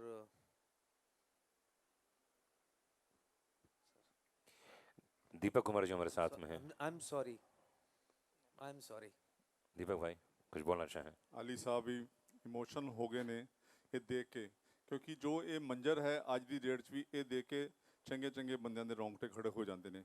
ਅੱਜ ਵੀ ਮੈਂ ਬੜਾ ਧੰਨਵਾਦੀ ਹਾਂ ਸਰਦਾਰ ਵਿਕਰਮ ਸਿੰਘ ਸੰਧੂ ਸਾਹਿਬ ਦਾ ਕਿ ਜੋ ਇਸ ਫਿਲਮ ਦੀ ਰਾਹੀਂ ਅੱਜ ਵੀ ਜੋ ਨਵੀਂ ਪੀੜ੍ਹੀ ਹੈ ਉਹਨਾਂ ਨੂੰ ਇਹਦੀ ਸੱਚਾਈ ਲੈ ਕੇ ਆ ਰਹੇ ਨੇ। ਕਿਉਂਕਿ ਅੱਜ ਜਦ ਤੱਕ ਸਮਾਜ ਦੇ ਵਿੱਚ ਇਹ ਸੱਚਾਈ ਨਹੀਂ ਪਤਾ ਲੱਗੇਗੀ ਕਿ 1984 ਕਿਉਂ ਹੋਈ ਸੀ ਔਰ ਕਿਵੇਂ ਹੋਈ ਸੀ। ਇਹ ਅੱਜ ਬੜਾ ਇੱਕ ਜ਼ਰੂਰੀ ਹੈ ਔਰ ਮੈਂ ਧੰਨਵਾਦੀ ਹਾਂ ਸਰਦਾਰ ਵਿਕਰਮ ਸਾਹਿਬ ਦਾ ਕਿ ਜਿਨ੍ਹਾਂ ਨੇ 8-10 ਸਾਲਾਂ ਦੀ ਮਿਹਨਤ ਤੋਂ ਬਾਅਦ ਅੱਜ ਇਸ ਫਿਲਮ ਦਾ ਜੋ ਹੈ ਉਹ ਬਹੁਤ ਜਲਦੀ ਆਗਾਜ਼ ਹੋਣ ਜਾ ਰਿਹਾ।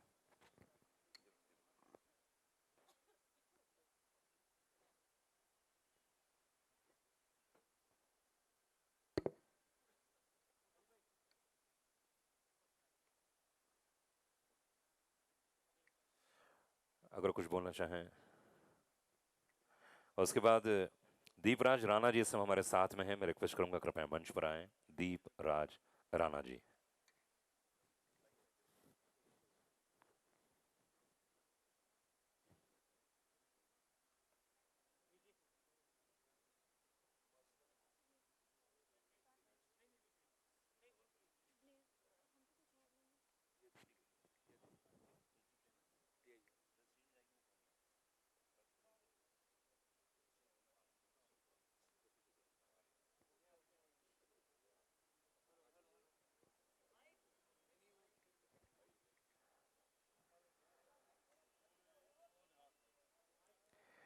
दीपराज राणा जी इस समय हमारे साथ में हैं, मैं रिक्वेस्ट करूंगा।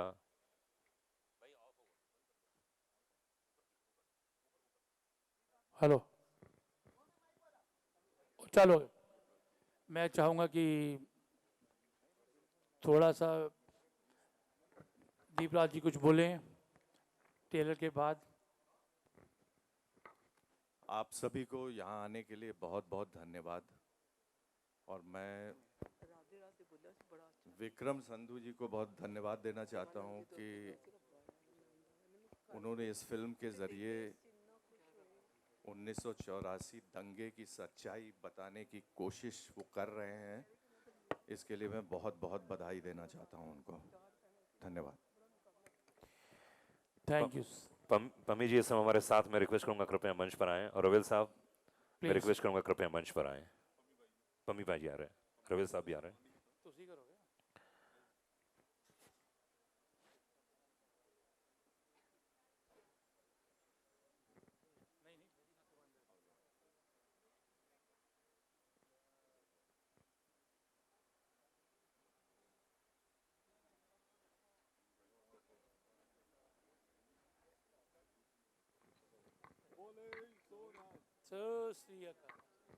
मैं हुण दिलों चाहूँगा कि भाई जी दो शब्द हुण बोलन मेरे वास्ते, मेरे वास्ते। ਮੈਂ ਤੇ ਵੈਸੇ ਪਹਿਲਾਂ ਬਹੁਤ ਬੋਲ ਲਿਆ। ਵਿਕਰਮ ਸੰਧੂ ਨੂੰ ਇਸ ਉਦਮ ਦੇ ਲਈ ਆਪਣੇ ਵੱਲੋਂ ਢੇਰ ਸਾਰੀ ਮੁਬਾਰਕਾਂ। ਸਾਰੀ ਸਟਾਰ ਕਾਸਟ ਜਿਹੜੀ ਉਹਨਾਂ ਨੇ ਸਾਈਨ ਕੀਤੀ ਆ ਬੰਬੇ ਤੋਂ, ਉਹ ਸਾਰੇ ਇੱਥੇ ਸ਼ਸ਼ੋਭਤ ਨੇ ਪਹੁੰਚੇ ਹੋਏ ਨੇ। ਉਹਨਾਂ ਸਾਰਿਆਂ ਨੂੰ ਵੀ ਮੁਬਾਰਕਾਂ ਕਿ ਉਹ ਅੱਜ ਇਸ ਮੌਕੇ ਦੇ ਉੱਤੇ ਆਪਦੀ ਆਮਦ ਨੂੰ ਉਹਨਾਂ ਨੇ ਲੋਕਾਂ ਦੇ ਸਾਹਮਣੇ ਪ੍ਰਸਤੁਤ ਕੀਤਾ। ਸੋ ਮੈਨੂੰ ਪੂਰਨ ਉਮੀਦ ਹੈਗੀ ਹੈ ਕਿ ਇਸ ਫਿਲਮ ਦੇ ਜ਼ਰੀਏ ਵਿਕਰਮ ਦਾ ਜੋ ਸੁਪਨਾ ਹੈ ਉਹ ਜ਼ਰੂਰ ਸਾਕਾਰ ਹੋਏਗਾ ਅਤੇ ਸੱਚੇ ਪਾਤਸ਼ਾਹ ਵਾਹਿਗੁਰੂ ਉੱਤੇ ਮਿਹਰ ਭਰਿਆ ਹੱਥ ਬਖਸ਼ਿਸ਼ ਕਰੇਗਾ, ਕਿਉਂਕਿ ਅੱਜ ਦਸਤਾਰ ਵੀ ਪ੍ਰਧਾਨ ਸਾਹਿਬ ਨੇ ਉਹਨਾਂ ਨੂੰ ਸਜਾ ਦਿੱਤੀ ਹੈ। ਭੁੱਲਰ ਸਾਹਿਬ ਹੋਣੀ ਵੀ ਨਾਲ ਨੇ ਅਤੇ ਇਸ ਮੁਕੱਦਸ ਜਗ੍ਹਾ ਦੇ ਉੱਤੇ ਜਿੱਥੇ ਸਾਡੇ ਸਾਰੇ ਹੀ ਦਿੱਲੀ ਦੇ ਉਹ ਪਰਿਵਾਰ, ਉਹਨਾਂ ਦੀਆਂ ਯਾਦਾਂ ਜੋ ਸ਼ਹੀਦ ਹੋਏ ਨੇ ਉਸ ਦੰਗਿਆਂ ਦੇ ਵਿੱਚ, ਅਤੇ ਉਸ ਨੂੰ ਇੱਕ ਪਿਕਚਰ ਦੇ ਜ਼ਰੀਏ ਇੱਕ ਅਲੱਗ ਕਿਸਮ ਦੇ ਕਨਸੈਪਟ ਦੇ ਵਿੱਚ ਪੇਸ਼ ਕਰਨ ਦਾ ਉਪਰਾਲਾ ਵਿਕਰਮ ਸੰਧੂ ਕਰ ਰਿਹਾ ਹੈ। ਸੋ ਮੇਰੇ ਵੱਲੋਂ ਉਸ ਨੂੰ ਇਸ ਉਦਮ ਦੇ ਲਈ ਢੇਰ ਸਾਰੀਆਂ ਅਗੇਤੀਆਂ ਮੁਬਾਰਕਾਂ। ਧੰਨਵਾਦ। अमृतपाल जी इस समय हमारे साथ में, मैं रिक्वेस्ट करूंगा कृपया मंच पर आए। अमृतपाल जी, अमृतपाल जी आइए।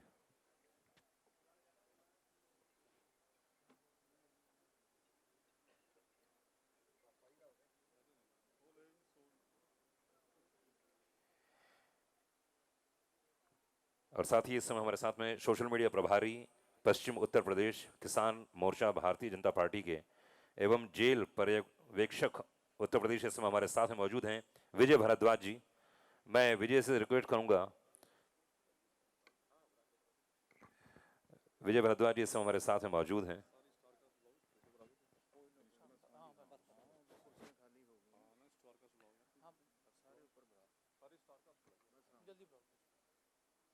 आइए विजय, जल्दी आइए।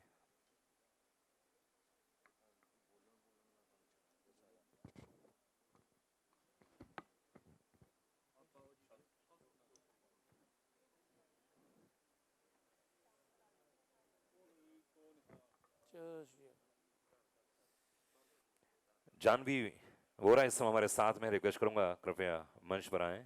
जानवी वोरा।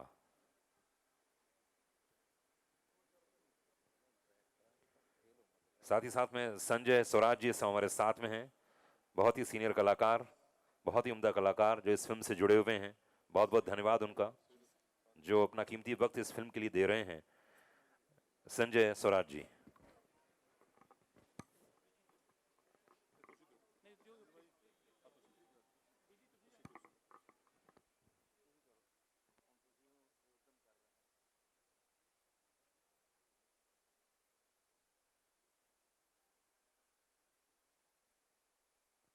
उसके बाद गुलशन पांडे इस समय हमारे साथ में हैं, जो हिंदुस्तान के बहुत ही प्रसिद्ध कलाकार हैं, इस समय हमारे साथ में मौजूद हैं, इस फिल्म से जुड़ रहे हैं। बहुत बहुत धन्यवाद गुलशन पांडे जी। मेरी ना सारे इस फिल्म के स्टार कास्ट ਨੂੰ ਬੇਨਤੀ ਹੈ ਕਿ ਸਾਰੇ ਸਟੇਜ ਦੇ ਉੱਪਰ ਆਓ ਤਾਂ ਕਿ ਇੱਕ ਸਾਰਿਆਂ ਦੀ ਇੱਕ ਜੁਆਇੰਟ ਫੋਟੋ ਹੋ ਸਕੇ। ਫਿਲਮ ਦੇ ਸਾਰੇ ਸਟਾਰ ਕਾਸਟ ਜਿਹੜੇ ਨੇ ਉਹ ਇੱਕ ਵਾਰੀ ਸਟੇਜ ਤੇ ਆਈਏ। संजीव जी इस समय हमारे साथ में हैं, जोड़ांगिया। एक बार मैं रिक्वेस्ट करूंगा संजीव भाई प्लीज स्टेज पर आएं।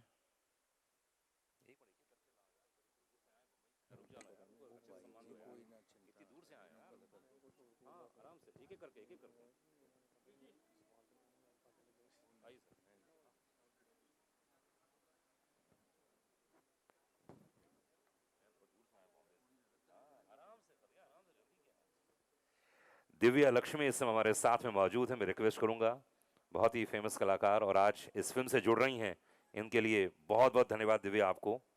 आप मुंबई शहर से जितने भी कलाकार यहाँ पर आए हुए हैं, बहुत ही मेहनत से अपना टाइम निकाल कर यहाँ पर मौजूद हैं।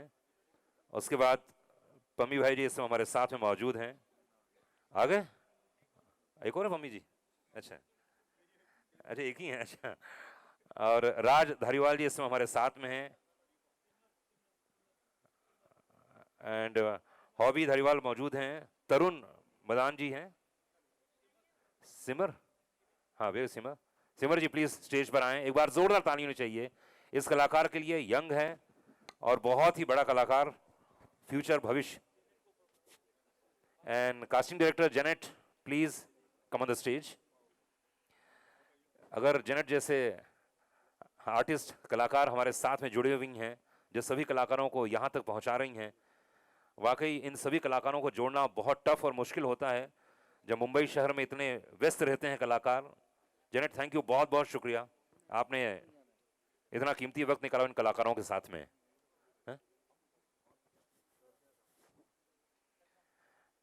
एंड मैं नाज़मा से रिक्वेस्ट करूंगा कृपया स्टेज में आए। अरे आइए आइए।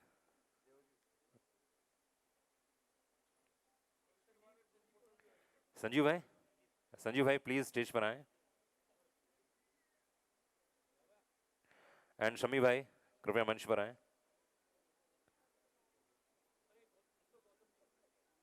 मिस्टर गौतम जो कि हमारे साथ फिल्म के साथ जुड़े हुए हैं, विक्रम भाई के साथ जुड़े हुए हैं, बहुत ही गर्व की बात है। और इस फिल्म के साथ जुड़ना हर उस इंसान के लिए गर्व की बात है जो हमारे समाज को समझता है, जो हमारी संस्कृति को समझता है, और जो समझता है कि हमारे देश में ऐसा कुछ हुआ था काला दिन, और आज उनके साथ खड़ा है। वाकई धन्यवाद के पात्र हैं। फोटो करा लो बस फटाफट।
दर्द आप कहने से समझ में आपका आप आगे आ ही गया होगा कि मैं किस डीप तक गया हूँ, किस डीप तक मैं इस फिल्म को लेके जाना चाहता हूँ।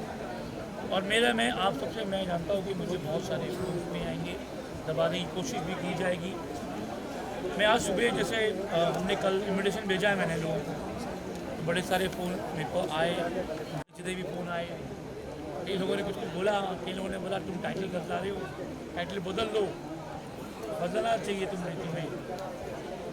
तो मैं अपनी कौम से और अपने लोगों से मैं वादा कर रहा हूँ, चाहे कुछ भी हो जाएगा, किसी तरीके से कुछ भी होगा, ना तो मैं टाइटल चेंज करूँगा, और मेरी पूरी कोशिश है कि मैं तोहफा, मैं बोलूँ ना, मैं लोडी को तोहफा नहीं देती, किसी को तोहफा नहीं बोलता, पर ये दर्द है, मैं अपने दर्द को इसको सामने लेकर आ रहा हूँ। सर 39 साल हो गए इस घटना को, क्योंकि सोशल मुद्दे पे है, समाज के लिए सर मैं देखो पंजाब और मैं आपसे बोल रहा हूँ, मेरी पठानकोट में शूट है और मुझे मान साहब से बड़ी उम्मीद है, बहुत उम्मीद है मान साहब से।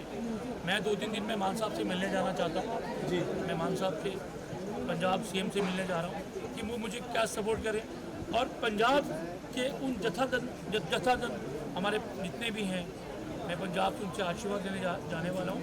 मैं अब हफ्ते तक दरबार साहब मत्था टेकने जा रहा हूँ, वहाँ मैं रह गया हूँ, आशीर्वाद नहीं लिया मैंने, मैं वहाँ दरबार साहब मत्था टेकने जा रहा हूँ, और पंजाब की कमेटी पूरी सपोर्ट करेगी, मुझे पता अभी बाजी पूरी सपोर्ट करेंगे। और मैं ये भी जानता हूँ कि जिन्ने साडे दल जिन्ने साडे पंजाब है नहीं, वो भी मैनू पूरी सपोर्ट करेंगे। बाकी मैं खड़ा हूँ। सर ये 2024 में फिल्म रिलीज होने जा रही है, 2024 में लोकसभा चुनाव भी है, क्या कहना चाहिए? मैं चुनाव से मुझे कोई लेना देना नहीं है, मुझे अपनी कौम से लेना देना है सिर्फ, और अपने लोगों से लेना है। 39 साल बाद फिर ये दर्द एक बार फिर आप लोगों के सामने आप लेके आ रहे हैं। बताइए, मैं पूरी मीडिया से सवाल आप पूछ रहे हैं, और मैं एक सवाल आपने क्वेश्चन नहीं पूछा, सच्चाई बताइए, आप दिल से हाथ रखिए। आप क्वेश्चन तो सुन लीजिए सर। हाँ जी, क्वेश्चन तो पूछ लीजिए ना सर। जी पूछिए। 39 साल बाद फिर ये दर्द आप फिर दोबारा से लेके आ रहे हैं, रिपीट कर रहे हैं, लगातार होता आ रहा है, और लोगों के दर्द को फिर आप उभार रहे हैं, क्योंकि किस तरीके से लोग अपने जहन में उस दर्द को भूलना चाहते हैं। तो क्या ये सरकारी कत्लेआम के द्वारा आप फिर क्या उनकी भावनाओं को खेल रहे हैं या क्या कर रहे हैं? सर जब तक इंसाफ नहीं मिलेगा हम लोगों को, आज मैं खड़ा हूँ, कल मेजरा कोई और खड़ा होगा। इंसाफ, लगातार इंसाफ की मांग होती है, कोर्ट तक बात जा रही है। मैं खड़ा हूँ, मेजरा कल कोई और खड़ा होगा। सर हमें इंसाफ चाहिए, और इंसाफ की दिल्ली कमेटी लड़ रही है, उनके साथ अब मैं खड़ा हूँ।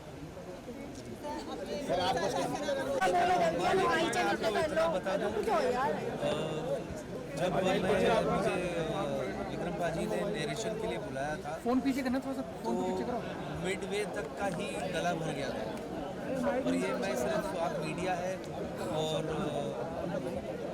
मैं और कैमरा हूँ और मुझे कुछ बोलना है, इसीलिए मैं नहीं कह रहा हूँ। बहुत कम अपॉर्चुनिटीज़ एक्टर को मिलते हैं जहाँ वो रियलिटी को पोर्ट्रे कर सकें, और ये एक ऐसा मौका मुझे मिला है। तो अगर नरेशन में ही मेरी हालत ख़राब हो गई थी, तो मैं ये सोच रहा हूँ कि जब ये एग्जीक्यूट होगा और जब पर्दे पर आएगा तो क्या हाल होगा।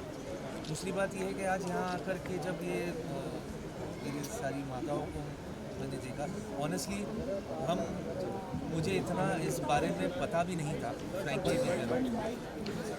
तो यहाँ आकर के अब as an individual, as a listener, मैं इन बहनों का, इन माताओं का मैं कम तो नहीं कर सकता, पर जो हुआ है उसे दर्शा के एज एन एक्टर पोर्ट्रे करके लोगों तक पहुँचा सकूँ, तो मैं thank you for this opportunity.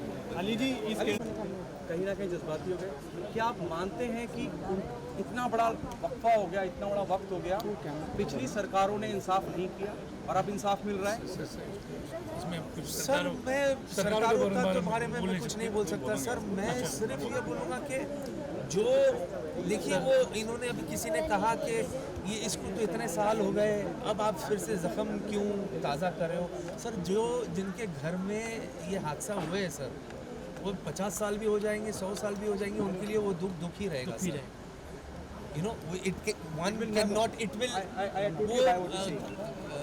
वो दर्द कभी नहीं जा सकता सर। हाँ, हमारे पेरेंट्स हम खो देते हैं सर, तो क्या हम भूल जाते हैं क्या जब हम पेरेंट्स बन जाते हैं? तो नहीं, तो ये तो बहुत मुश्किल है सर। सर मैं सरकार नहीं, मैं सरकार के बदनाम आया सपोर्ट मांगने गया, पर मेरी कमेटी की वजह से, मेरी अपनी गुरुद्वारा प्रबंधन सारी कमेटी दिल्ली से मुझे फुल सपोर्ट है। संधू साहब आपसे पूछना चाहूँगा, इतनी इंपॉर्टेंट फिल्म है जो कहीं हिंदुस्तान की बाकी आवाम को बताती है, जो उस टाइम पे वो जनरेशन मौजूद नहीं थी, जिन्होंने ये कत्लेआम नहीं देखा, जिन्होंने ये दुख नहीं देखा, ये उनका सौभाग्य रहा। क्या खास वजह मानते हैं इस पूरी की पूरी फिल्म के माध्यम से, क्या मैसेज, क्या पैगाम सोसाइटी को देना चाहते हैं? सर मैं इस फिल्म के माध्यम से अपनी जो सच्चाई है 1984 की, मैं वो लेके वो दिखाना चाहूँगा। राणा साहब आपसे सवाल, you already been part of 31 October, एक फिल्म का और हिस्सा रहे हैं जो 84 के दंगों को दर्शाती है। जहाँ तक मुझे याद है, आगे आ जाएंगे आपने निभाया राणा साहब, क्या खास मानते हैं क्योंकि आप ऑलरेडी इस पूरे सब्जेक्ट का एक बार हिस्सा रह चुके हैं, अब दूसरा के उसी मुद्दे पे, उन्हीं दंगों पे, उन्हीं जुल्म पे आप प्लेइंग समथिंग एल्स, क्या फर्क है 31 अक्टूबर में और सरकारी क्या मानते हैं जब हम वाकई में ये प्रशासन के इशारे पे हुआ? देखिए, सबसे पहली बात, जो दंगा हुआ किसी एक के साथ नहीं हुआ, पूरे हर एक के साथ हुआ, जो दिल्ली में या ऑल ओवर इंडिया जहाँ भी सब लोग हैं, तो सबके साथ ये हुआ। बहुत चीज़ें ऐसी हैं, बहुत कहानियाँ ऐसी हैं जो बता नहीं पाए, तो इस फिल्म के ज़रिए वो कहानियाँ सामने ला रहे हैं जो सच्चाई है। और पुलिस के बारे में आप जो बोल रहे हैं कि पुलिस के केस में अच्छाइयाँ भी हैं, बुराइयाँ भी। अब इसमें अगर बोले कि पुलिस का मैं रोल कर रहा हूँ तो ज़्यादातर लोग सोचेंगे कोई नेगेटिव पुलिस वाला है, लेकिन इसकी अंदर पॉजिटिव पुलिस वाले का रोल कर रहा हूँ, और मैं उसके लिए संधू जी को धन्यवाद देता हूँ। और रोल करना मेरा काम है, नेगेटिव भी पॉजिटिव भी, या जो भी। संधू साहब, डोंट यू थिंक इस फिल्म का टैक्स फ्री होना चाहिए? और क्योंकि मौजूदा सरकार इस फेवर में है आपके साथ। सर मैं टैक्स के लिए मैं चाहता हूँ कि मेरी दिल्ली कमेटी गाल करे, और मैं चाहता हूँ, रियली चाहता हूँ कि हमें टैक्स फ्री पूरे इंडिया लेवल पे हमें मिला जाए। और ये फिल्म हमारी हिंदी में, पंजाबी में नहीं है, मैं आप लोगों को बहुत क्लियर करना चाह रहा हूँ। ये फिल्म हिंदी में है, पंजाबी में नहीं है, और इसको मैं 7 लैंग्वेज में लेके आ रहा हूँ। तो फर्स्ट मैं कान फेस्टिवल में भेज रहा हूँ, क्योंकि ये इंटरनेशनल लेवल पे हम लोग इसको रिलीज़ करना चाहते हैं, और इंटरनेशनल लेवल पे ये रिलीज़ होगी। ओवरसीज़ और इंडिया एक साथ रिलीज़ होगी। ऐसा नहीं होगा कि हम इंडिया में अलग रिलीज़ करें और ओवरसीज़ में अलग रिलीज़ करें। और टैक्स फ्री के लिए प्लीज़ दिल्ली कमेटी से चाहता हूँ, दिल्ली से बात। सरदार जी, एक बहुत स्पष्ट सवाल है, कम्युनिटी को तो डोमिनेट करेगी फिल्म, अदर कम्युनिटीज़ को ये मैसेज कैसे अवेयरनेस के लिए लाओगे कि इस फिल्म को देखे, वो भी जाने की क्या दर्द है सिख कम्युनिटी का? देखिए, ये आज एक जो आपने क्वेश्चन किया बहुत अच्छा क्वेश्चन है कि दूसरी कम्युनिटी को मैसेज कैसे जाएगा। आज सबसे मेन चीज़ है वो देखने वाली ये है कि जो भी कम्युनिटी आज मिनोरिटी के अंदर है, तो उस टाइम की जो सरकार थी, मौके की सरकार थी, उन्होंने मिनोरिटी देख के ये सब दंगे करवाए। और आज जो ये फिल्म का टाइटल रखा गया है सरकारी कत्लेआम 1984, मैं समझता हूँ एकदम फिट बैठता है, क्योंकि उस टाइम जिस टाइम ये 84 हुआ, मैं दिल्ली में ही था, मेरी एज उस टाइम 16-17 साल थी, मैंने अपनी आंखों से सब चीज़ें देखी हैं। और आज ये जो फिल्म आ रही है, इससे समाज को एक पता लगेगा कि जब सरकारें दंगे कराती हैं तो कैसे होती हैं। क्योंकि कारण है उस टाइम जो पुलिस प्रशासन है 4 दिन के लिए एकदम सुन्न हो गया था, किसी ने भी कोई किसी किस्म का कोई साथ नहीं दिया। और एक देश का जो प्रधानमंत्री है वो ये बोलता है कि जब पेड़ गिरता है तो धरती हिलती है।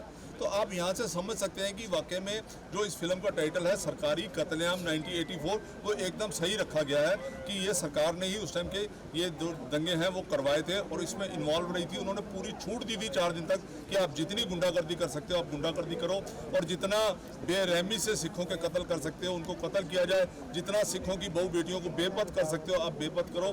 क्योंकि ये सारी आपने यहाँ पर देखा होगा कि ये जो सच की दीवार है, यहाँ पर आज भी वो जो तस्वीरें हैं वो मुँह से बोलती हैं, उनका दर्द मुंह से बोलता है। आपने थोड़ी देर पहले देखा होगा कि जो 1984 की जो विधवाएं हैं जो अभी स्टेज के ऊपर आई थी, आज भी उनका दर्द जो है, जब ये दिन आते हैं 31 अक्टूबर का दिन आता है, 1 नवंबर का दिन आता है, क्योंकि ये आज के दिन ही दंगे शुरू हुए थे, तो उनका दर्द वैसे ही छलक आता है कि उनकी आंखों के सामने कैसे उनके जो घर वाले हैं, कैसे उनके छोटे छोटे बच्चे थे, बच्ची थे, उनको कैसे बेरहमी से कत्ल किया गया और कई कई दिन जो लाशें नहीं उठने दी गई। देखो कितनी गुंडागर्दी होगी, कितनी मानवता का उस टाइम हनन हुआ कि वो लाशें उठा के उनका संस्कार नहीं होने दिया। कई बहुत सारी लाशें ऐसी थी जो आधी आधी जली हुई थी और आधी जो वैसे ही पड़ी हुई थी। तो मैं समझता हूँ ये एक बहुत बड़ा टाइम था और संधू साहब की जो 10 साल की मेहनत है और इसमें ये जो लेके आ रहे हैं फिल्म, इसमें आपको और समाज को ये सारी सच्चाई पता लगेगी। मैं समझता हूँ ये बहुत एक अच्छा इनका उपराला है। तो आपको क्या लगा कि अच्छा एक बताइए, आज से 10 साल के बच्चे को टायर गले में डाल कर जलाना सही था? सही था ना? सही है आप लोग मेहनत था ना? अच्छा की वजह थोड़े दिन पहले एक बड़ा हादसा हुआ कि मणिपुर में ये हो गया, मणिपुर में वो हो गया, ये हो गया, पूरी सरकारें वहाँ पहुँच गई, सब वहाँ पहुँच के ये दर्द है वो दर्द है। क्या 84 का दर्द किसको नजर नहीं आया? 84 का दर्द किसको नजर नहीं आया? सर आप है कि नहीं? मैं इसमें अपने मेरे कई एक्टर ऐसे हैं जो मैं इंट्रोड्यूस भी नए एक्टर को इंट्रोड्यूस कर रहा हूँ। हाँ, जैसे